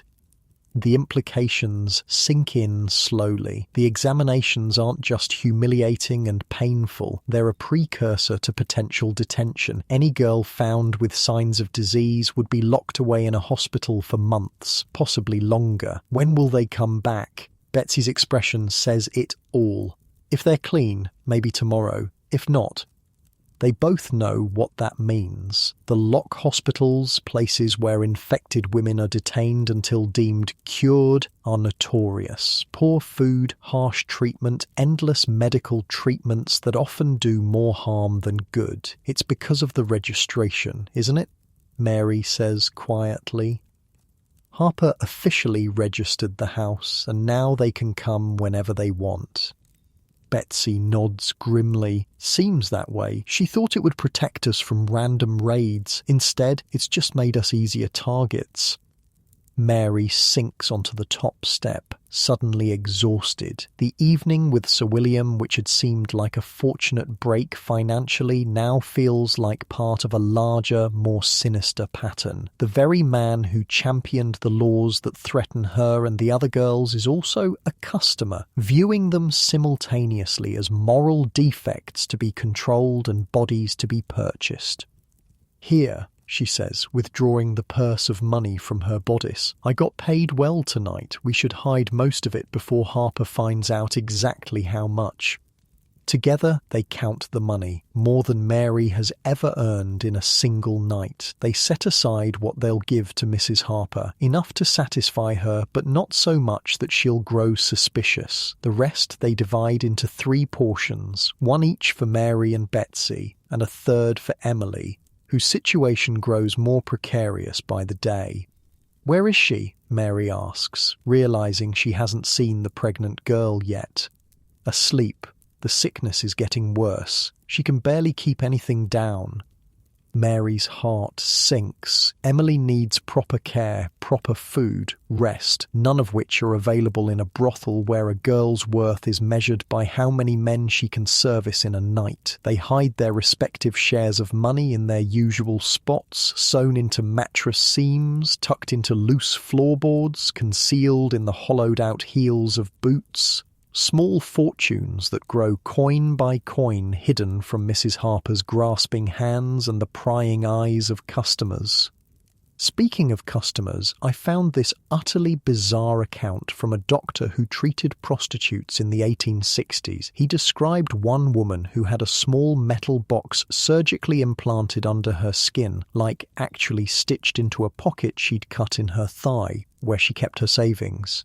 She was so terrified of having her money stolen that she literally put it inside her body. Just the desperation that would drive someone to that extreme is almost impossible to imagine. The next morning brings news, though not the kind they'd hoped for. Tom the chestnut seller stops by with word from a friend who works at the Lock Hospital. Lucy and Ellen passed inspection, he tells Mary when she meets him at the back door. They'll be back today. But Kate and 2 others, they got the disease, locked up for at least 3 months. Mary thanks him with a penny and the last of yesterday's bread. 3 months. It might as well be a lifetime. By the time those girls return, if they return, their places will have been filled, their regular customers claimed by others, their meagre possessions distributed among those who remain. And Mrs. Harper's response to this disruption, to demand more from those left behind. Double shifts, she announces at breakfast, her bloodshot eyes and trembling hands betraying her hangover. All of you, we've got to make up for the lost income. Mary, you'll take Kate's regulars in addition to your own. Betsy, you'll cover for Sally. Emily, her gaze hardens as it lands on the pregnant girl, who's managed only a few bites of porridge. You're still sick, I see. Emily nods miserably, one hand resting protectively on her abdomen. Well, you'd better get over it quick. The Duke's agent will be by next week to check on your progress. If you look like death warmed over, he might reconsider his investment. The casual cruelty of this statement hangs in the air. Emily is no longer even a person in Mrs. Harper's eyes. Just an investment whose value depends on how well she can perform her assigned role. I'll help her, Mary says impulsively. If I take on extra customers, I can give her some of my time to rest. Mrs. Harper's eyebrows shoot up. Feeling charitable, are we? Fine, but you'll still need to meet your quotas. I don't care if you sleep standing up between customers. After breakfast, as the girls disperse to prepare for the day's work, Mary helps Emily back to their room. The younger girl is shaking. Whether from illness or fear is hard to tell. She hates me, Emily whispers as Mary helps her into bed. She's going to find a way to get rid of me, baby and all. No, she won't, Mary says firmly. You're worth too much to her now. The Duke's payment will keep her happy, but they both know Mrs. Harper's goodwill extends only as far as her financial interests. If a better opportunity presents itself, or if Emily's condition becomes too problematic, the madam won't hesitate to discard her. Try to rest, Mary tells her, tucking the thin blanket around her friend. I'll check on you between customers. The day that follows is one of the hardest Mary has experienced since coming to London. True to her word, Mrs. Harper assigns her a double load of customers, a parade of men, most of whom she's never seen before, each with their own demands, preferences, and occasional cruelties. By mid-afternoon, Mary's body is screaming in protest. Every movement sends pain shooting through her lower back and thighs. Her throat is raw from feigning the sounds of pleasure that most customers expect. Her mind feels foggy, disconnected from her body as a means of self-preservation. During a rare moment of respite, she checks on Emily, who has managed to sleep for a few hours. Betsy, too, is struggling with her increased workload, though she bears it with her characteristic grim humour. If I have to fake one more bloody orgasm today, she mutters as they pass in the hallway, I'm going to lose my voice entirely. Mary manages a tired laugh. Save your strength. Harper says there's a group of sailors coming in tonight. The thought of more customers, sailors no less, who tend to be rowdier and more physical than most, sends a wave of exhaustion through her. But what choice does she have? I just want to pause here for a second. I know this is bleak stuff, but one thing that's always stuck with me from my research is how these women just endured, day after day, the human capacity to adapt to almost any circumstances, no matter how brutal, is both inspiring and heartbreaking. Mary's not a heroine in the traditional sense. She's not leading a revolution or escaping to a better life. She's just surviving, and there's a kind of quiet courage in that.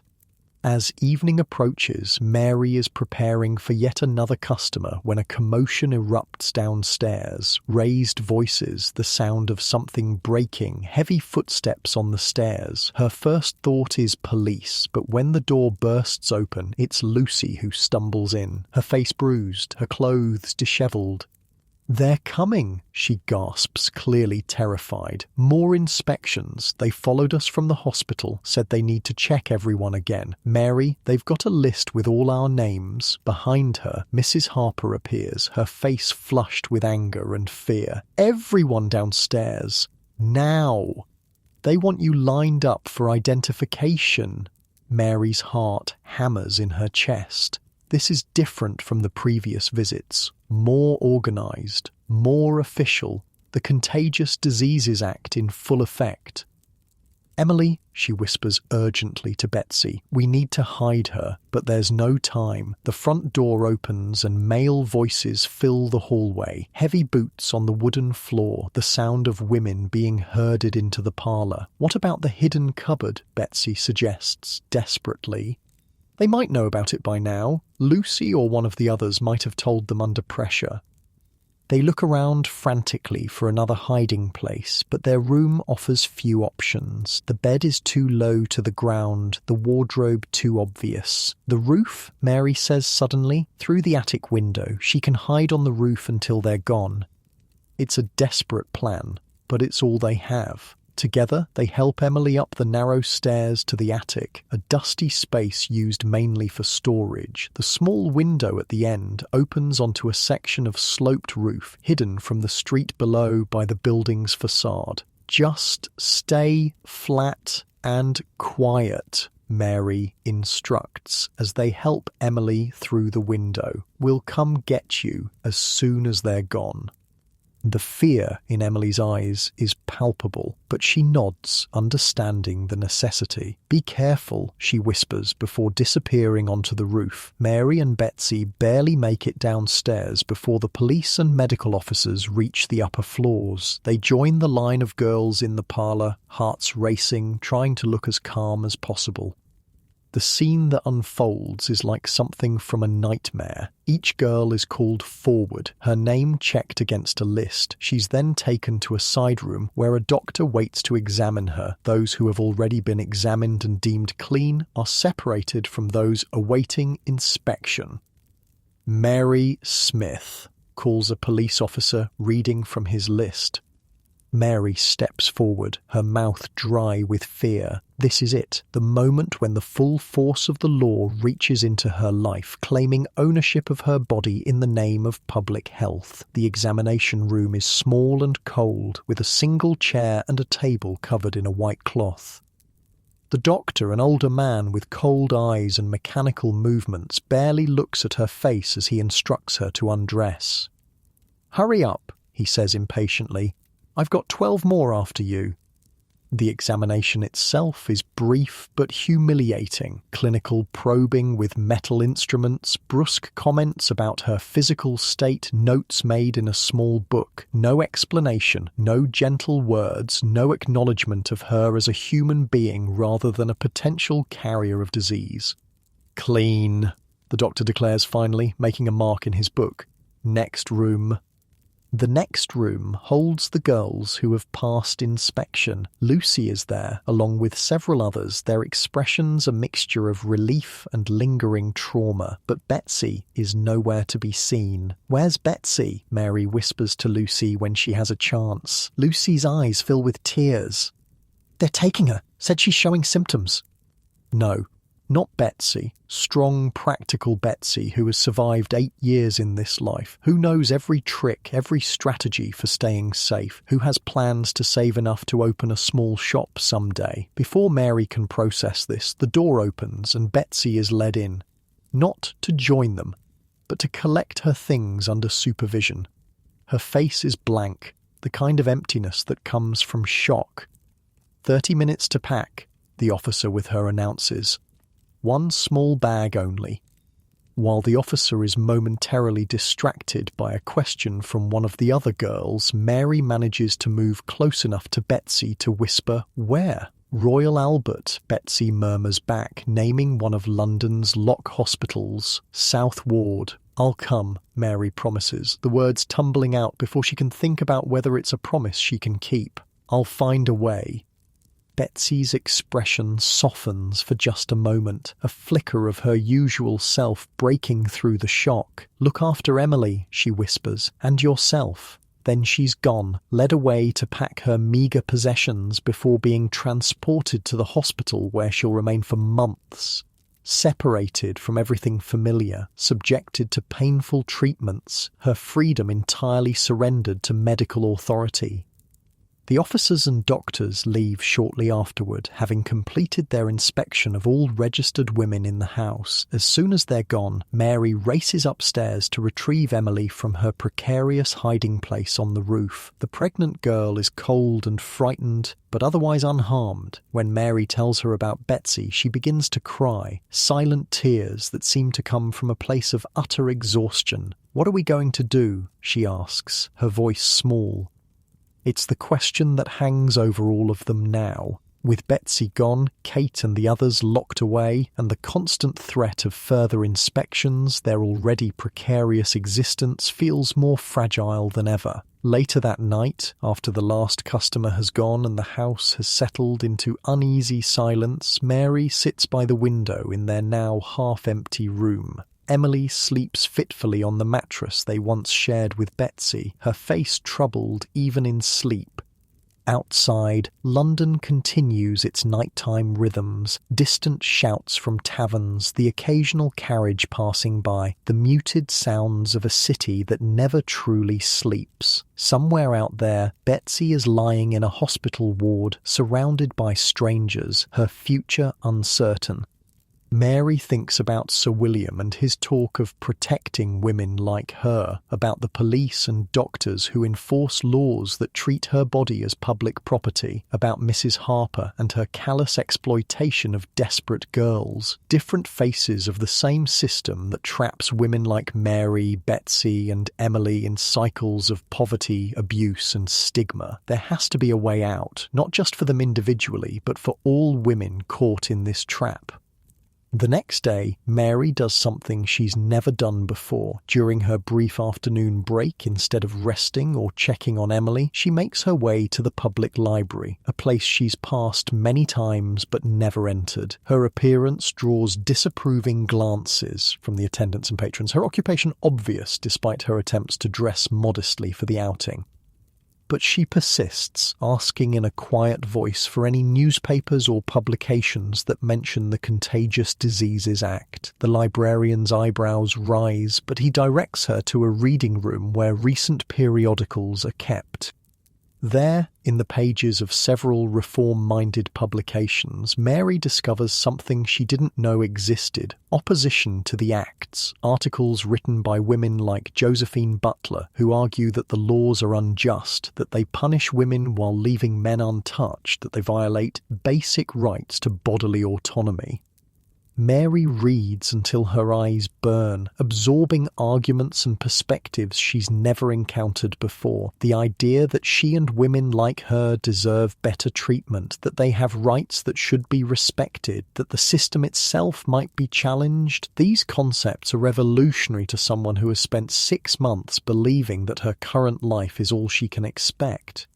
When she returns to Mrs. Harper's, she brings with her a pamphlet discreetly given to her by a woman who approached her in the library, a member of the Ladies' National Association for the Repeal of the Contagious Diseases Acts. The pamphlet contains information about meetings, about legal aid for women detained under the Acts, about a growing movement that sees prostitutes not as moral failings to be controlled, but as women deserving of protection and respect.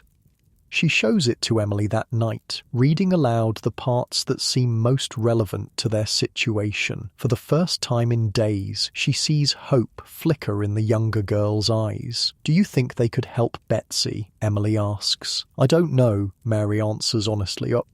"It's worth trying, isn't it?" The pamphlet also contains the address of a refuge, not like Urania Cottage, which focuses on reforming fallen women, but a place where women can stay while looking for alternative work, where no judgment is passed on their past or present circumstances.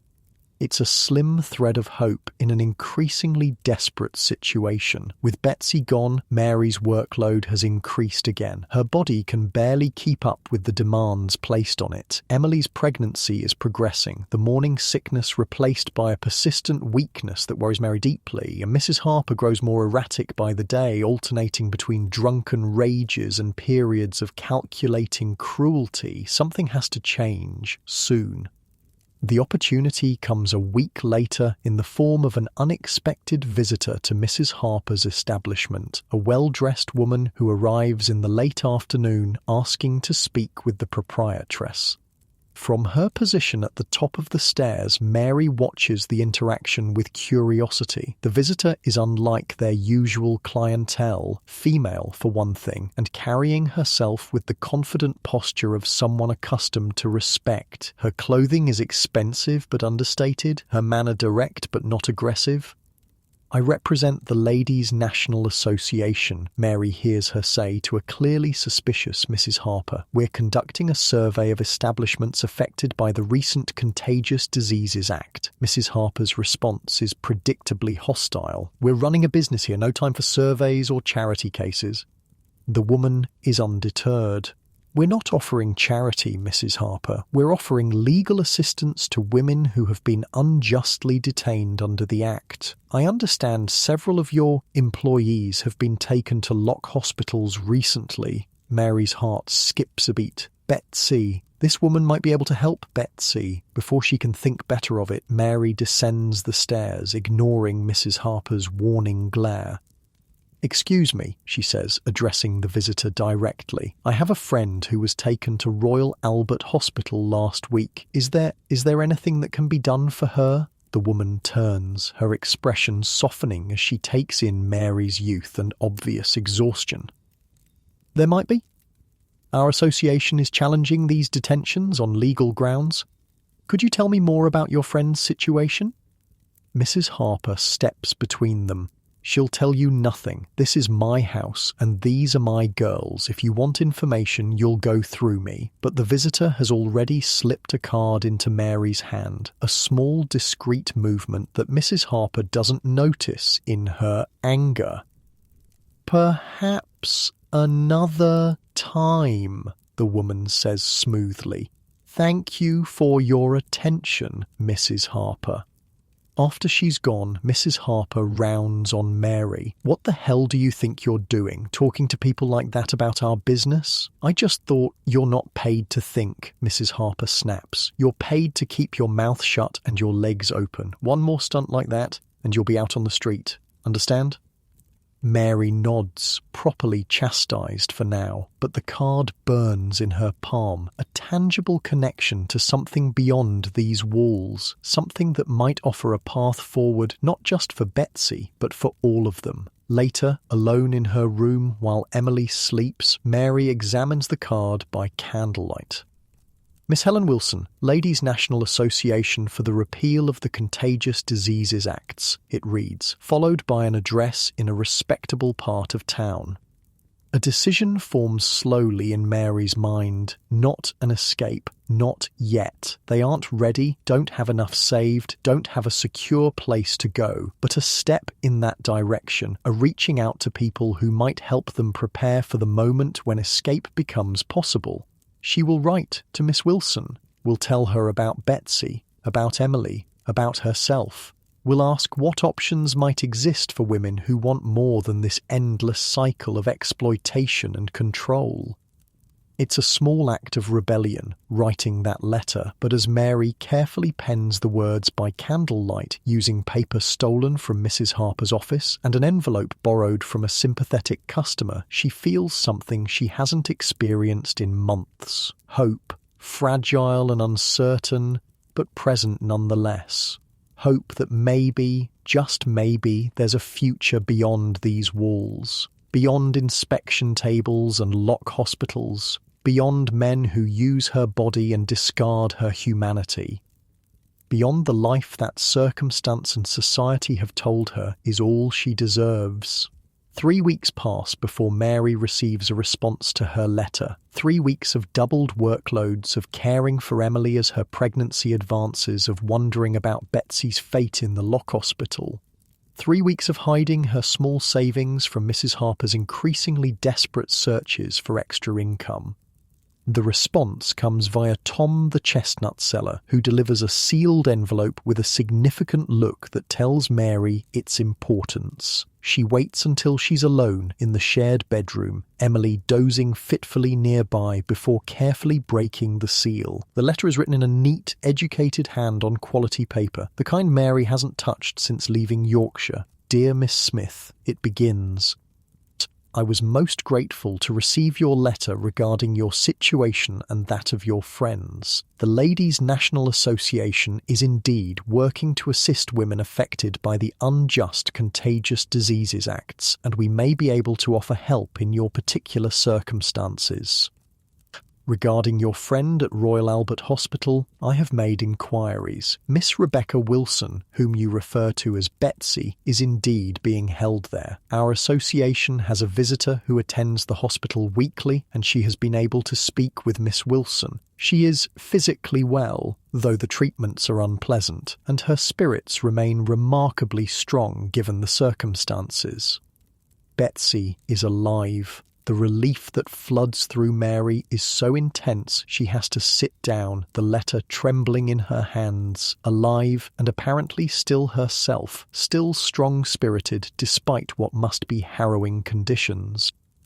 As to your pregnant friend, the letter continues, there are several homes that might accept her once her confinement approaches. These are not like the reformatories you mentioned fearing, but places where women may give birth safely and keep their infants if they wish, while learning skills for future employment. I have enclosed information about 2 such establishments. Mary unfolds a second sheet of paper containing details of homes for unwed mothers, addresses, requirements, costs. Her heart sinks slightly at the latter. Even the most affordable option would require more than she and Emily have managed to save so far. Finally, regarding your own situation, you expressed interest in finding alternative employment, though you cited concerns about references and respectability. These are valid concerns, but not insurmountable obstacles. Our association maintains connections with several employers who understand that a woman's past need not determine her future. If you would like to discuss these matters further, I will be at Covent Garden Market this coming Tuesday at 10 o'clock in the morning near the flower stalls. I shall be wearing a blue bonnet with white trim. If this time is not convenient, please send word via your messenger and we can arrange another meeting. With sincere hopes for your welfare, Helen Wilson Ladies National Association. Mary reads the letter twice more, committing its contents to memory before carefully burning it in the candle flame. Evidence of outside communication would enrage Mrs. Harper, who guards her control over the girls jealously. As she watches the paper curl and blacken in the flame, Mary considers her options. Meeting Miss Wilson means missing morning customers, which means facing Mrs. Harper's wrath. But the potential benefits, help for Emily, news of Betsy, a possible path out for herself, outweigh the risks. What was that? Mary turns to find Emily awake, watching her with tired eyes. A letter, Mary admits, seeing no reason to lie to her friend, from the Ladies' Association lady, about Betsy and other things. Emily struggles to sit up, her belly now visibly rounded beneath her nightgown. At 4 months pregnant, she's beginning to show enough that Mrs. Harper has started presenting her to select customers with particular interests. The promised visit from the Duke's agent is overdue, causing the Madame increasing anxiety. What did it say? Is Betsy all right? Mary sits beside her on the mattress. She's alive, being treated harshly but staying strong. She hesitates, then adds, "The lady also mentioned places that might help you, places where you could have the baby safely and keep it afterward." Hope flickers in Emily's pale face. Really? Not like Mother Blackwood's? Real medical care, and they teach skills for other work afterward. How much? Mary sighs. More than we have right now, but we're saving, and she stops, reluctant to share her tentative plan before she's sure it's viable. Emily takes her hand. "And what? Mary, please, I need something to hope for. I'm meeting the lady from the association next week to talk about possibilities." A year ago, Mary had arrived in London full of possibilities. A letter of recommendation, savings for lodgings, dreams of respectable work as a lady's maid. How quickly those possibilities had narrowed to survival by any means necessary. Now perhaps they might expand again. Not to the innocent hopes of her arrival, but to something more modest, yet infinitely precious. A life with choices. "I want to come with you," Emily says, her voice stronger than it's been in weeks, "to meet this lady." Mary shakes her head. It's too risky. Harper's watching you closely with the Duke's visit coming. Please, Mary, I need to see for myself that this is real, that there's actually a way out of here.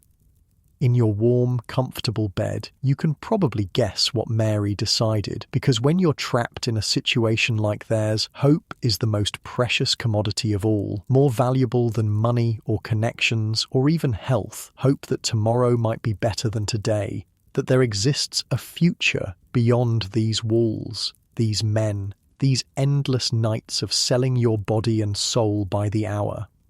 The following Tuesday finds Mary and Emily slipping out of Mrs. Harper's during the morning inspection. They've bribed Molly, a newer girl, to cover for them, claiming they're both with a regular customer who requested them together, a story that should hold until at least noon.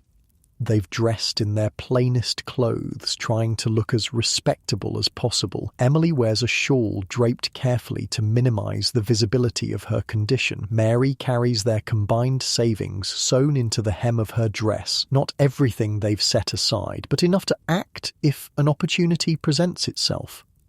Covent Garden Market buzzes with morning activity. Flower sellers arrange their colourful wares, fruit vendors call out their prices, servants from wealthy households haggle over the freshest produce. It's a world away from the stifling confines of Mrs. Harper's establishment, though Mary notes with a practised eye the working girls who circulate here too, not actively soliciting in broad daylight, but making themselves available for arrangements later.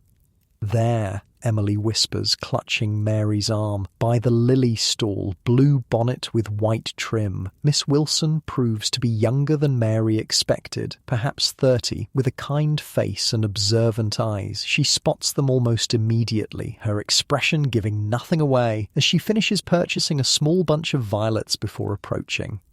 "Miss Smith, I presume," she says quietly, offering the flowers to Mary as if they're simply acquaintances meeting for a social call. "And this must be your friend." "Emily," the pregnant girl supplies, her voice barely audible. "Shall we walk? There's a tea shop nearby where we might speak more privately."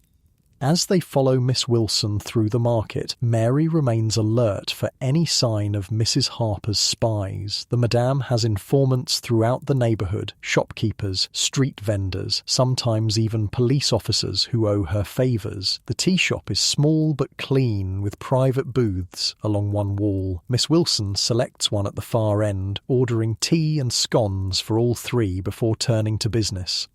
"I must be frank," she says, her voice low enough that only they can hear. "Your situation is difficult but not unprecedented. The association has helped women in similar circumstances before." "How?" Mary asks, equally direct. "It depends on what you want. For your friend Betsy, we're already making progress. Our solicitor has challenged her detention on procedural grounds. The hospital failed to follow proper protocols during her examination. We expect her release within a month, possibly sooner." A weight lifts from Mary's chest. "And then what? She can't go back to Harper's?" No, she certainly cannot. The association maintains a small residence for women transitioning to other employment. She would be welcome there while she finds her feet. Emily leans forward. "What about me? The baby?" Miss Wilson's expression softens. "As I mentioned in my letter, there are homes that specialise in helping women in your condition. The most suitable is in Hampstead, far enough from your current situation to offer safety, close enough to London for employment afterward." "And they let you keep the baby?" Emily presses, one hand moving protectively to her abdomen. "If that is your wish, yes. They also arrange adoptions for those who prefer that option. The choice is entirely yours." The concept of choice, of having agency over one's own body and its functions, is so foreign to their current existence that Mary finds herself momentarily speechless. For months now, her body has belonged to Mrs. Harper, to customers, to medical examiners, to everyone except herself. "The cost," Mary says finally. "In your letter, you mentioned fees." "There are costs, yes, But the association may be able to assist in certain cases. Miss Wilson studies them both. May I ask how you came to Mrs. Harper's establishment? Your letter suggested it was not entirely by choice. Mary hesitates, then tells their stories: her arrival in London with false prospects, Emily's seduction and abandonment by a former employer, Betsy's gradual slide from factory work to occasional prostitution to full-time brothel life. As she speaks, Miss Wilson takes notes in a small book, occasionally asking clarifying questions but never exhibiting judgment or disgust.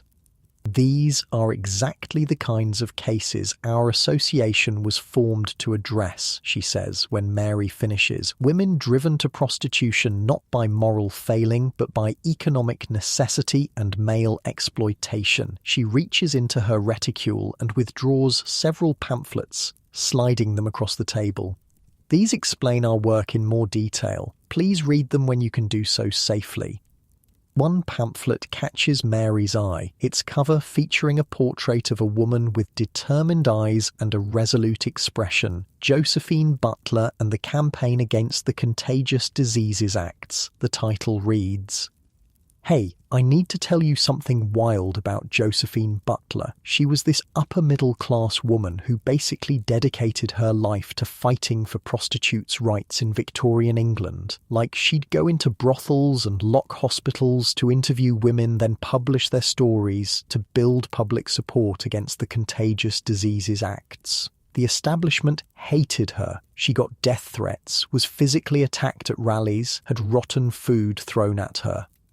But she kept going for almost 20 years until the acts were finally repealed in 1886. Just an absolute badass who history doesn't talk about enough."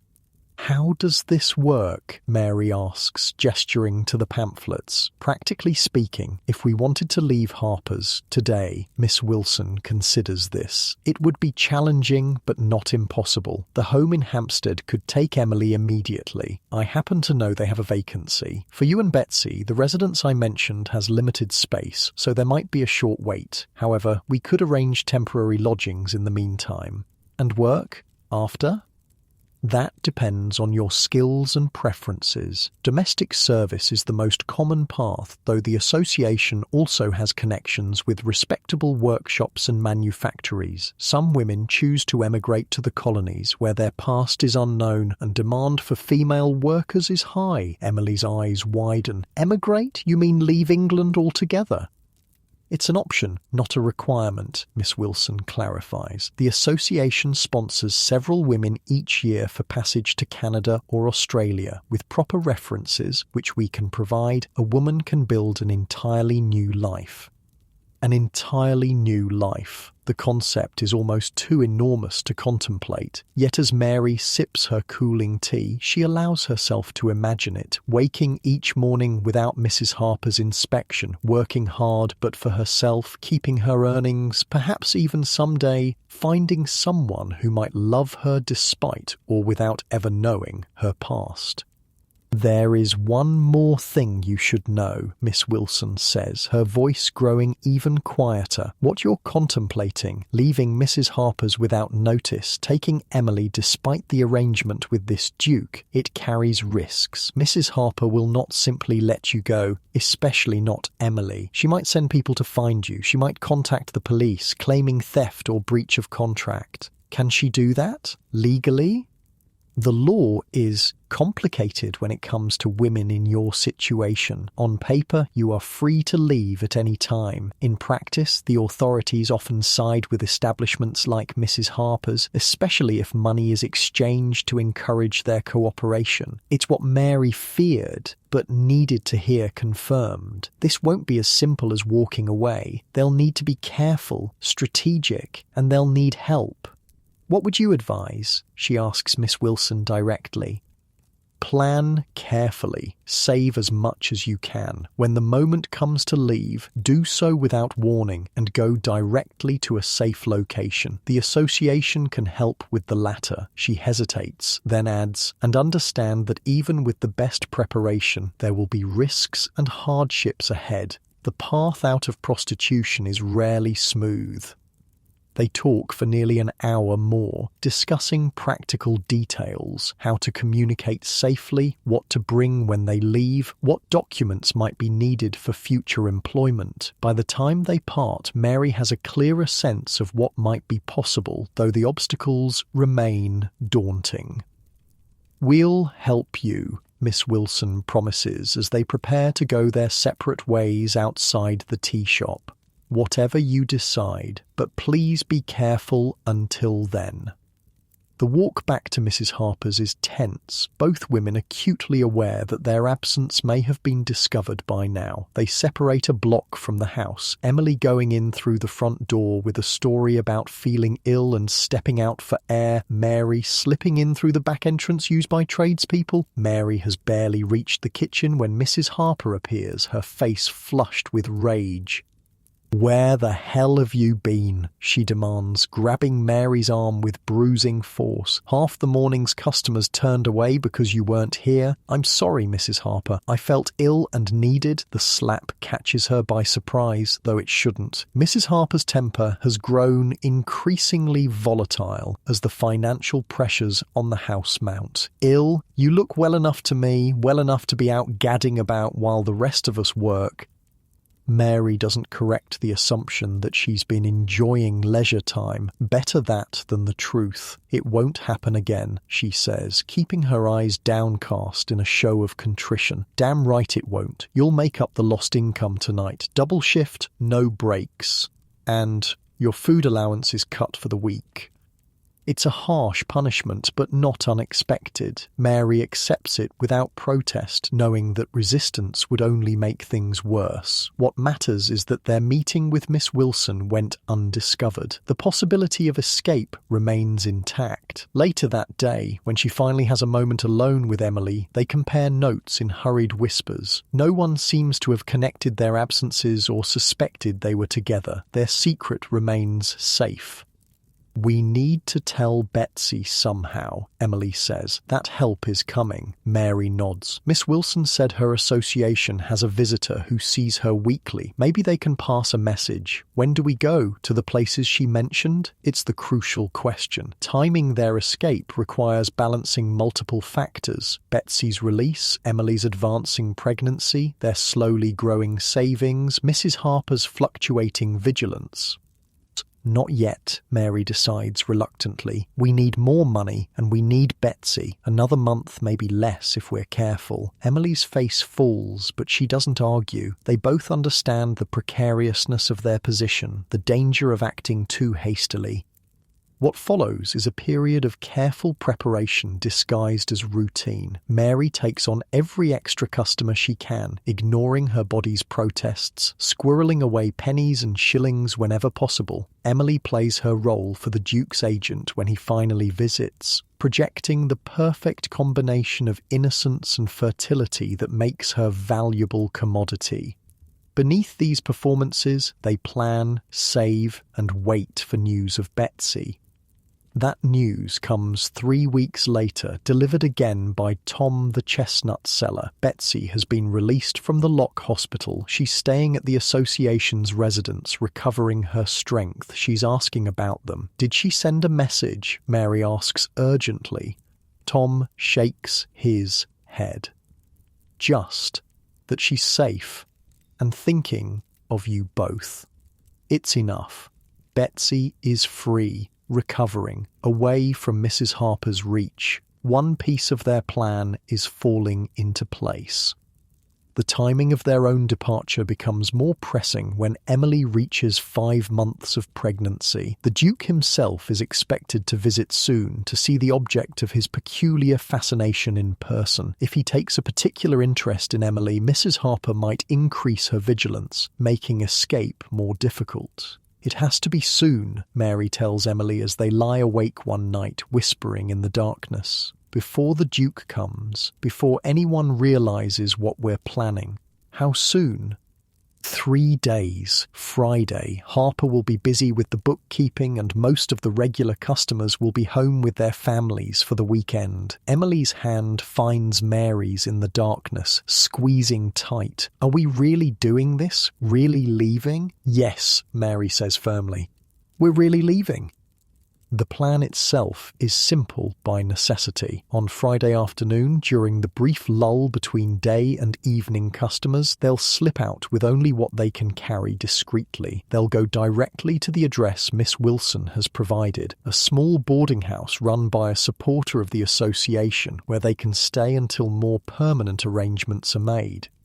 Their combined savings won't last long, but Miss Wilson has assured them that the association will help with immediate needs while they find their footing. It's a fragile safety net, but more than they've had since coming to London.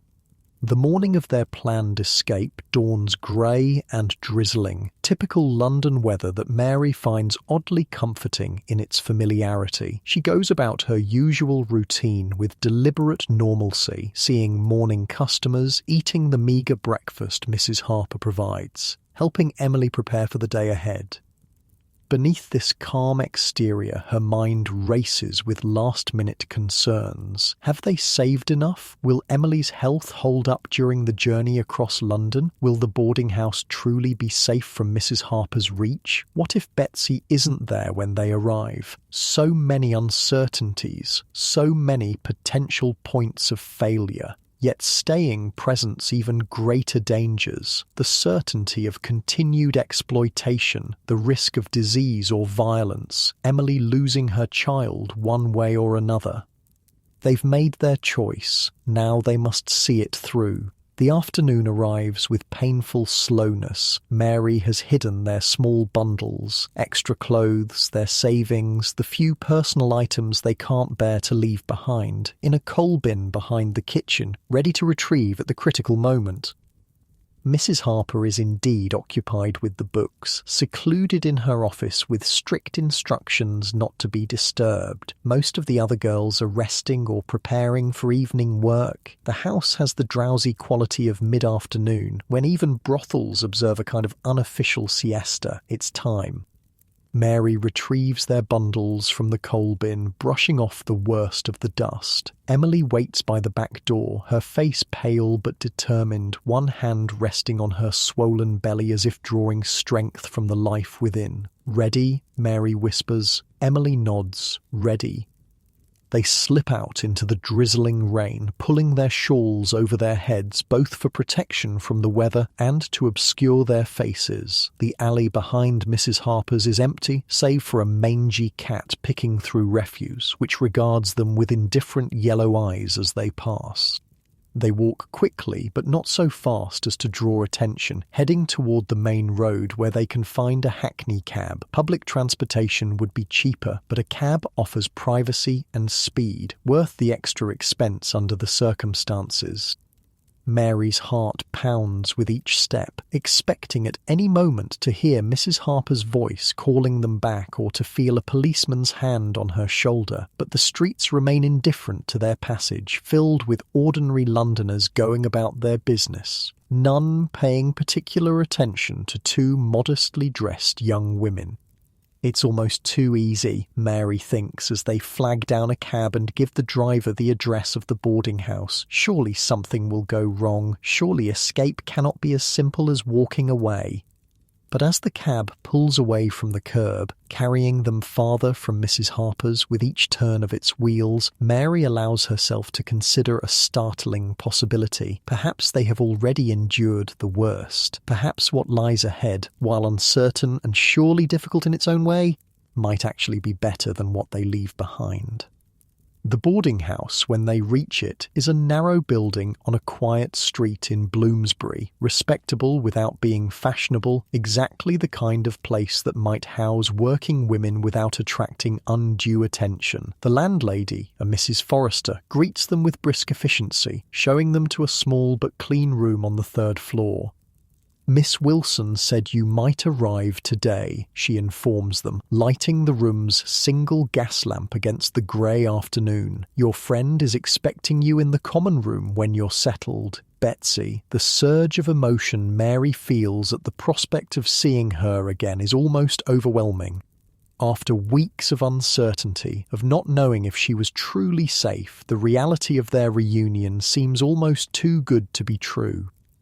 But there she is in the common room, thinner than before, with shadows under her eyes, but unmistakably Betsy. She rises from her chair when they enter, and for a moment the three women simply stare at each other, overcome by the improbability of their reunion.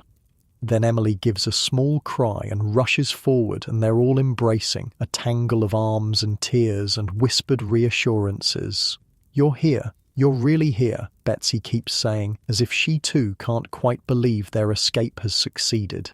For the rest of that day and late into the evening, they talk, sharing experiences, plans, fears. Betsy describes the Lock Hospital in unflinching detail, the inadequate food, the painful treatments, the humiliation of being treated as a disease vector rather than a human being. But she also speaks of the other women she met there, the solidarity they formed, the small kindnesses they showed each other in the midst of institutionalized cruelty. There was this girl, Annie, she tells them, couldn't have been more than 16, first time in the trade and caught the clap right away, terrified out of her mind. We all looked after her, shared our food rations, took the blame when she broke rules, taught her how to manage the doctors. It's a familiar story to anyone who has lived in the world of prostitution, women supporting each other in a system designed to isolate and control them, the same solidarity that brought Mary, Emily and Betsy to this moment. As night falls, they discuss what comes next. Betsy has already been at the boarding house for 2 weeks, regaining her strength and exploring options through the Ladies' Association. She's been offered work in a laundry, hard labour but honest pay, and is considering it while looking for something better suited to her skills with numbers. For Emily, the path is clearer. The home in Hampstead has confirmed they can take her next week once she's had a few days to rest from the stress of their escape. There she'll receive proper medical care for her pregnancy, with the possibility of training as a nursemaid afterward if she wishes to keep her child. "And you?" Betsy asks Mary. "What will you do?" It's the question Mary has been asking herself for weeks, with no clear answer. Unlike Emily, whose pregnancy creates specific needs, or Betsy, whose longer experience in London has given her connections and knowledge, Mary occupies an uncertain middle ground. Too experienced to return to innocent country life, not experienced enough to navigate London's limited opportunities for women on her own. "Miss Wilson mentioned emigration," she says slowly. "Canada or Australia, a fresh start where no one knows me." Betsy nods thoughtfully. "I've heard the association has good connections there. Set you up with a respectable position, proper housing, but it's far, Mary, a whole ocean away." That's rather the point, isn't it? Far from Harper, from all of this. Mary gestures vaguely, encompassing not just their immediate surroundings, but the whole system that brought them to this point. A place where I could be just Mary, not Mary from the brothel or Mary the fallen woman. "You'd go alone?" Emily asks, her voice small. Mary hadn't considered anything else, but the idea of facing such a massive journey and unknown future entirely alone is daunting. "I suppose so." "Unless," Betsy begins, then stops. "Unless what?" "Unless someone went with you." Betsy meets her eyes. "I've been thinking about it too. There's not much for me here, is there? Same bad options, same bad memories, but out there might be different. The possibility unfolds between them, not just escape from their past, but a journey towards something new, together. It's too much to process in this moment of exhaustion and emotion, but it plants a seed, a direction to consider.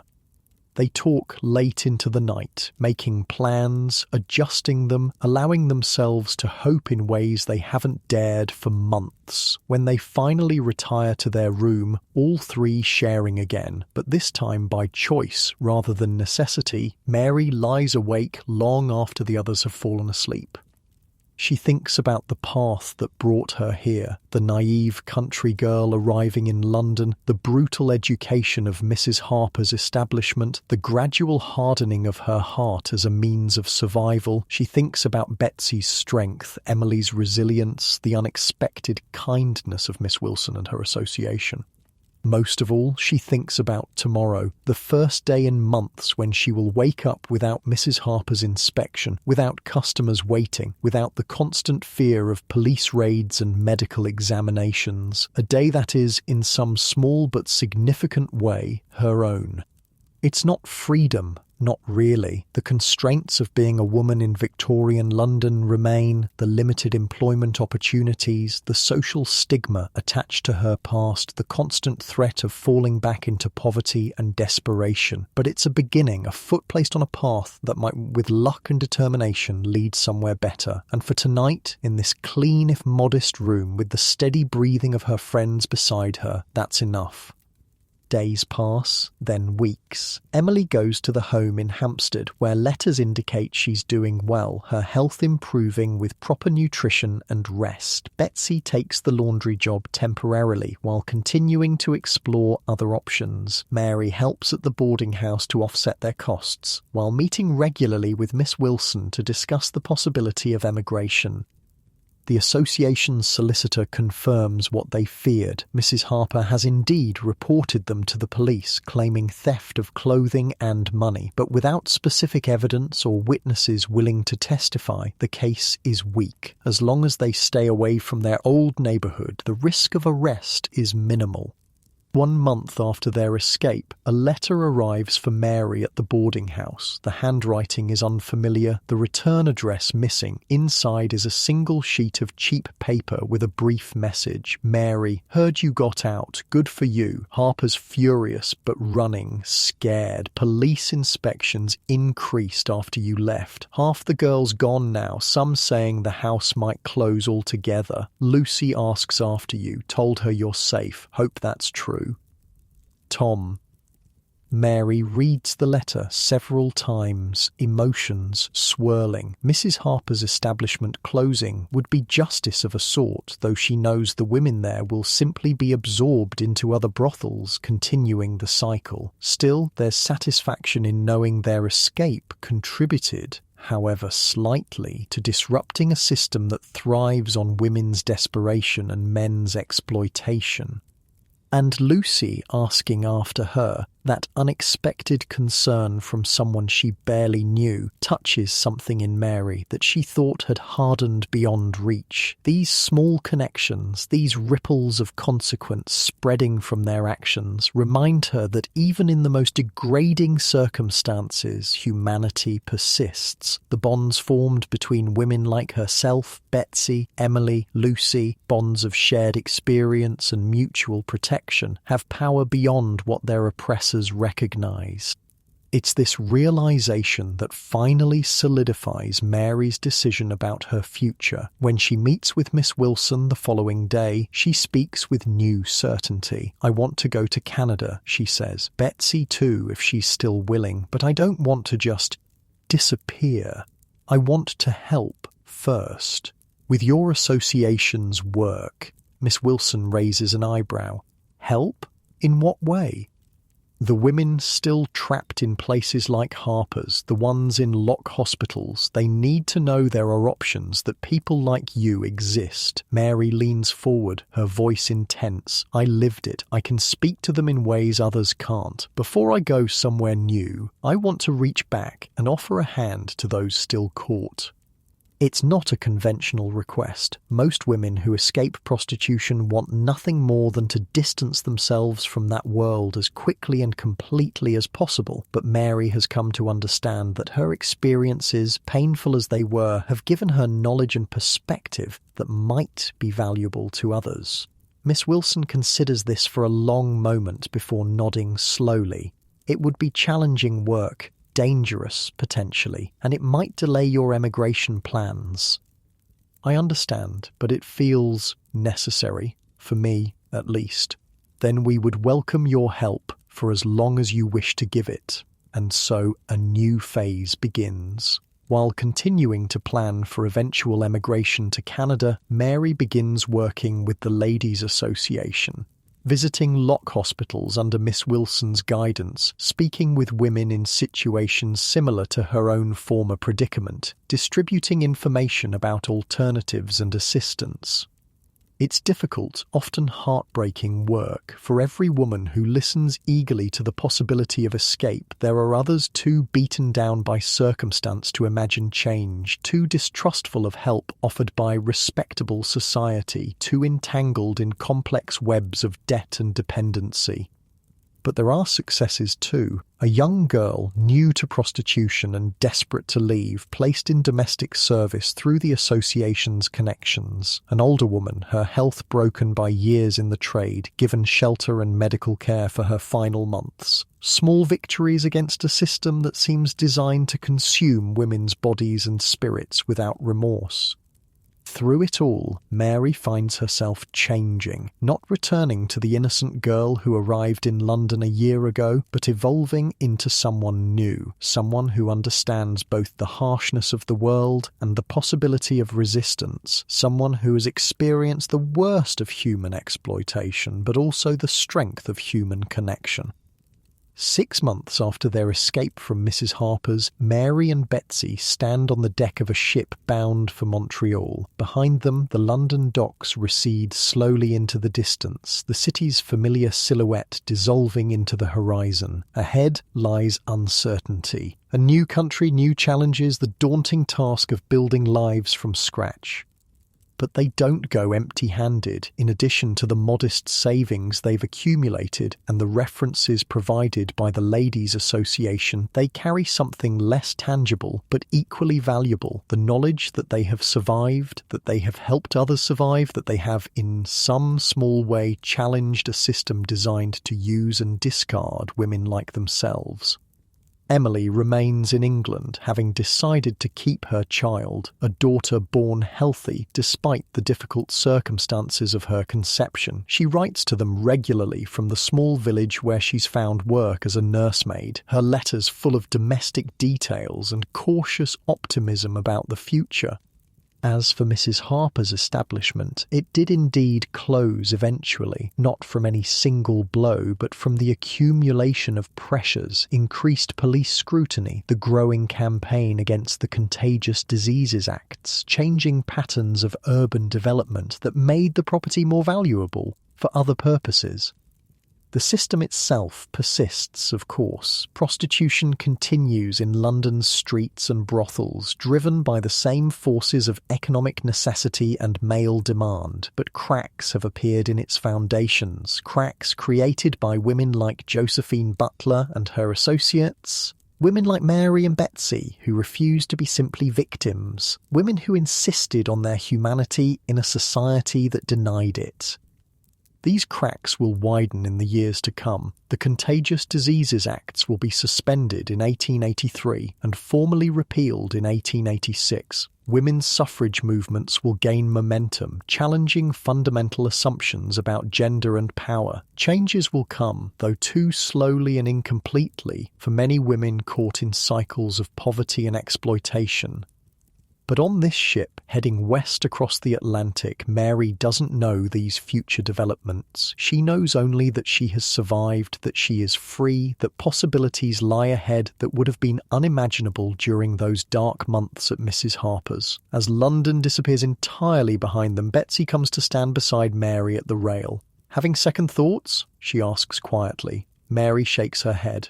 "No, just remembering. Better to look forward, I think. Nothing behind us worth keeping. Some things," Mary disagrees gently. "The good parts, the people who helped, the things we learned." Betsy considers this, then nods. "Fair enough, but mostly forward." "Mostly forward," Mary agrees. They stand together as the ship moves steadily westward, the vast Atlantic opening before them. The future is uncertain, but it is theirs to shape in ways their past never was. And for women who have lived as they have, that alone is a kind of victory. As the last light of day fades into evening, Mary thinks of Emily and her newborn daughter, of Lucy still working the streets of London, of all the women whose paths briefly crossed with hers during that tumultuous year. She hopes they too find their ways forward, their moments of choice, their opportunities for something better. It's this hope, fragile but persistent, that she carries with her across the ocean toward a new life. And as you lie in your comfortable bed, safe and warm, perhaps this hope is something worth holding on to as well. The knowledge that even in the darkest circumstances, people find ways to resist, to connect, to help each other survive. That small acts of kindness and courage can create ripples that extend far beyond their immediate impact. That history is made not just by the powerful, but by countless ordinary people, many of them women, many of them forgotten, who refuse to accept the limitations imposed upon them.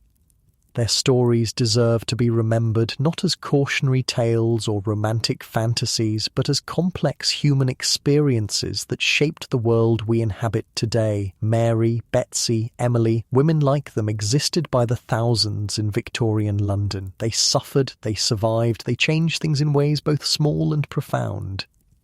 Let that knowledge settle gently in your mind as you drift towards sleep, a reminder of both human capacity for cruelty and human potential for compassion, of how far we've come and how far we still have to go, of the quiet courage it takes sometimes simply to wake up each morning and face another day, to hope for something better despite all evidence to the contrary. Rest now, knowing these women's stories have been heard, their experiences acknowledged, their humanity affirmed, and perhaps in your dreams you'll find yourself on that westbound ship, the weight of the past receding with the shoreline, the promise of tomorrow opening like the vast horizon ahead.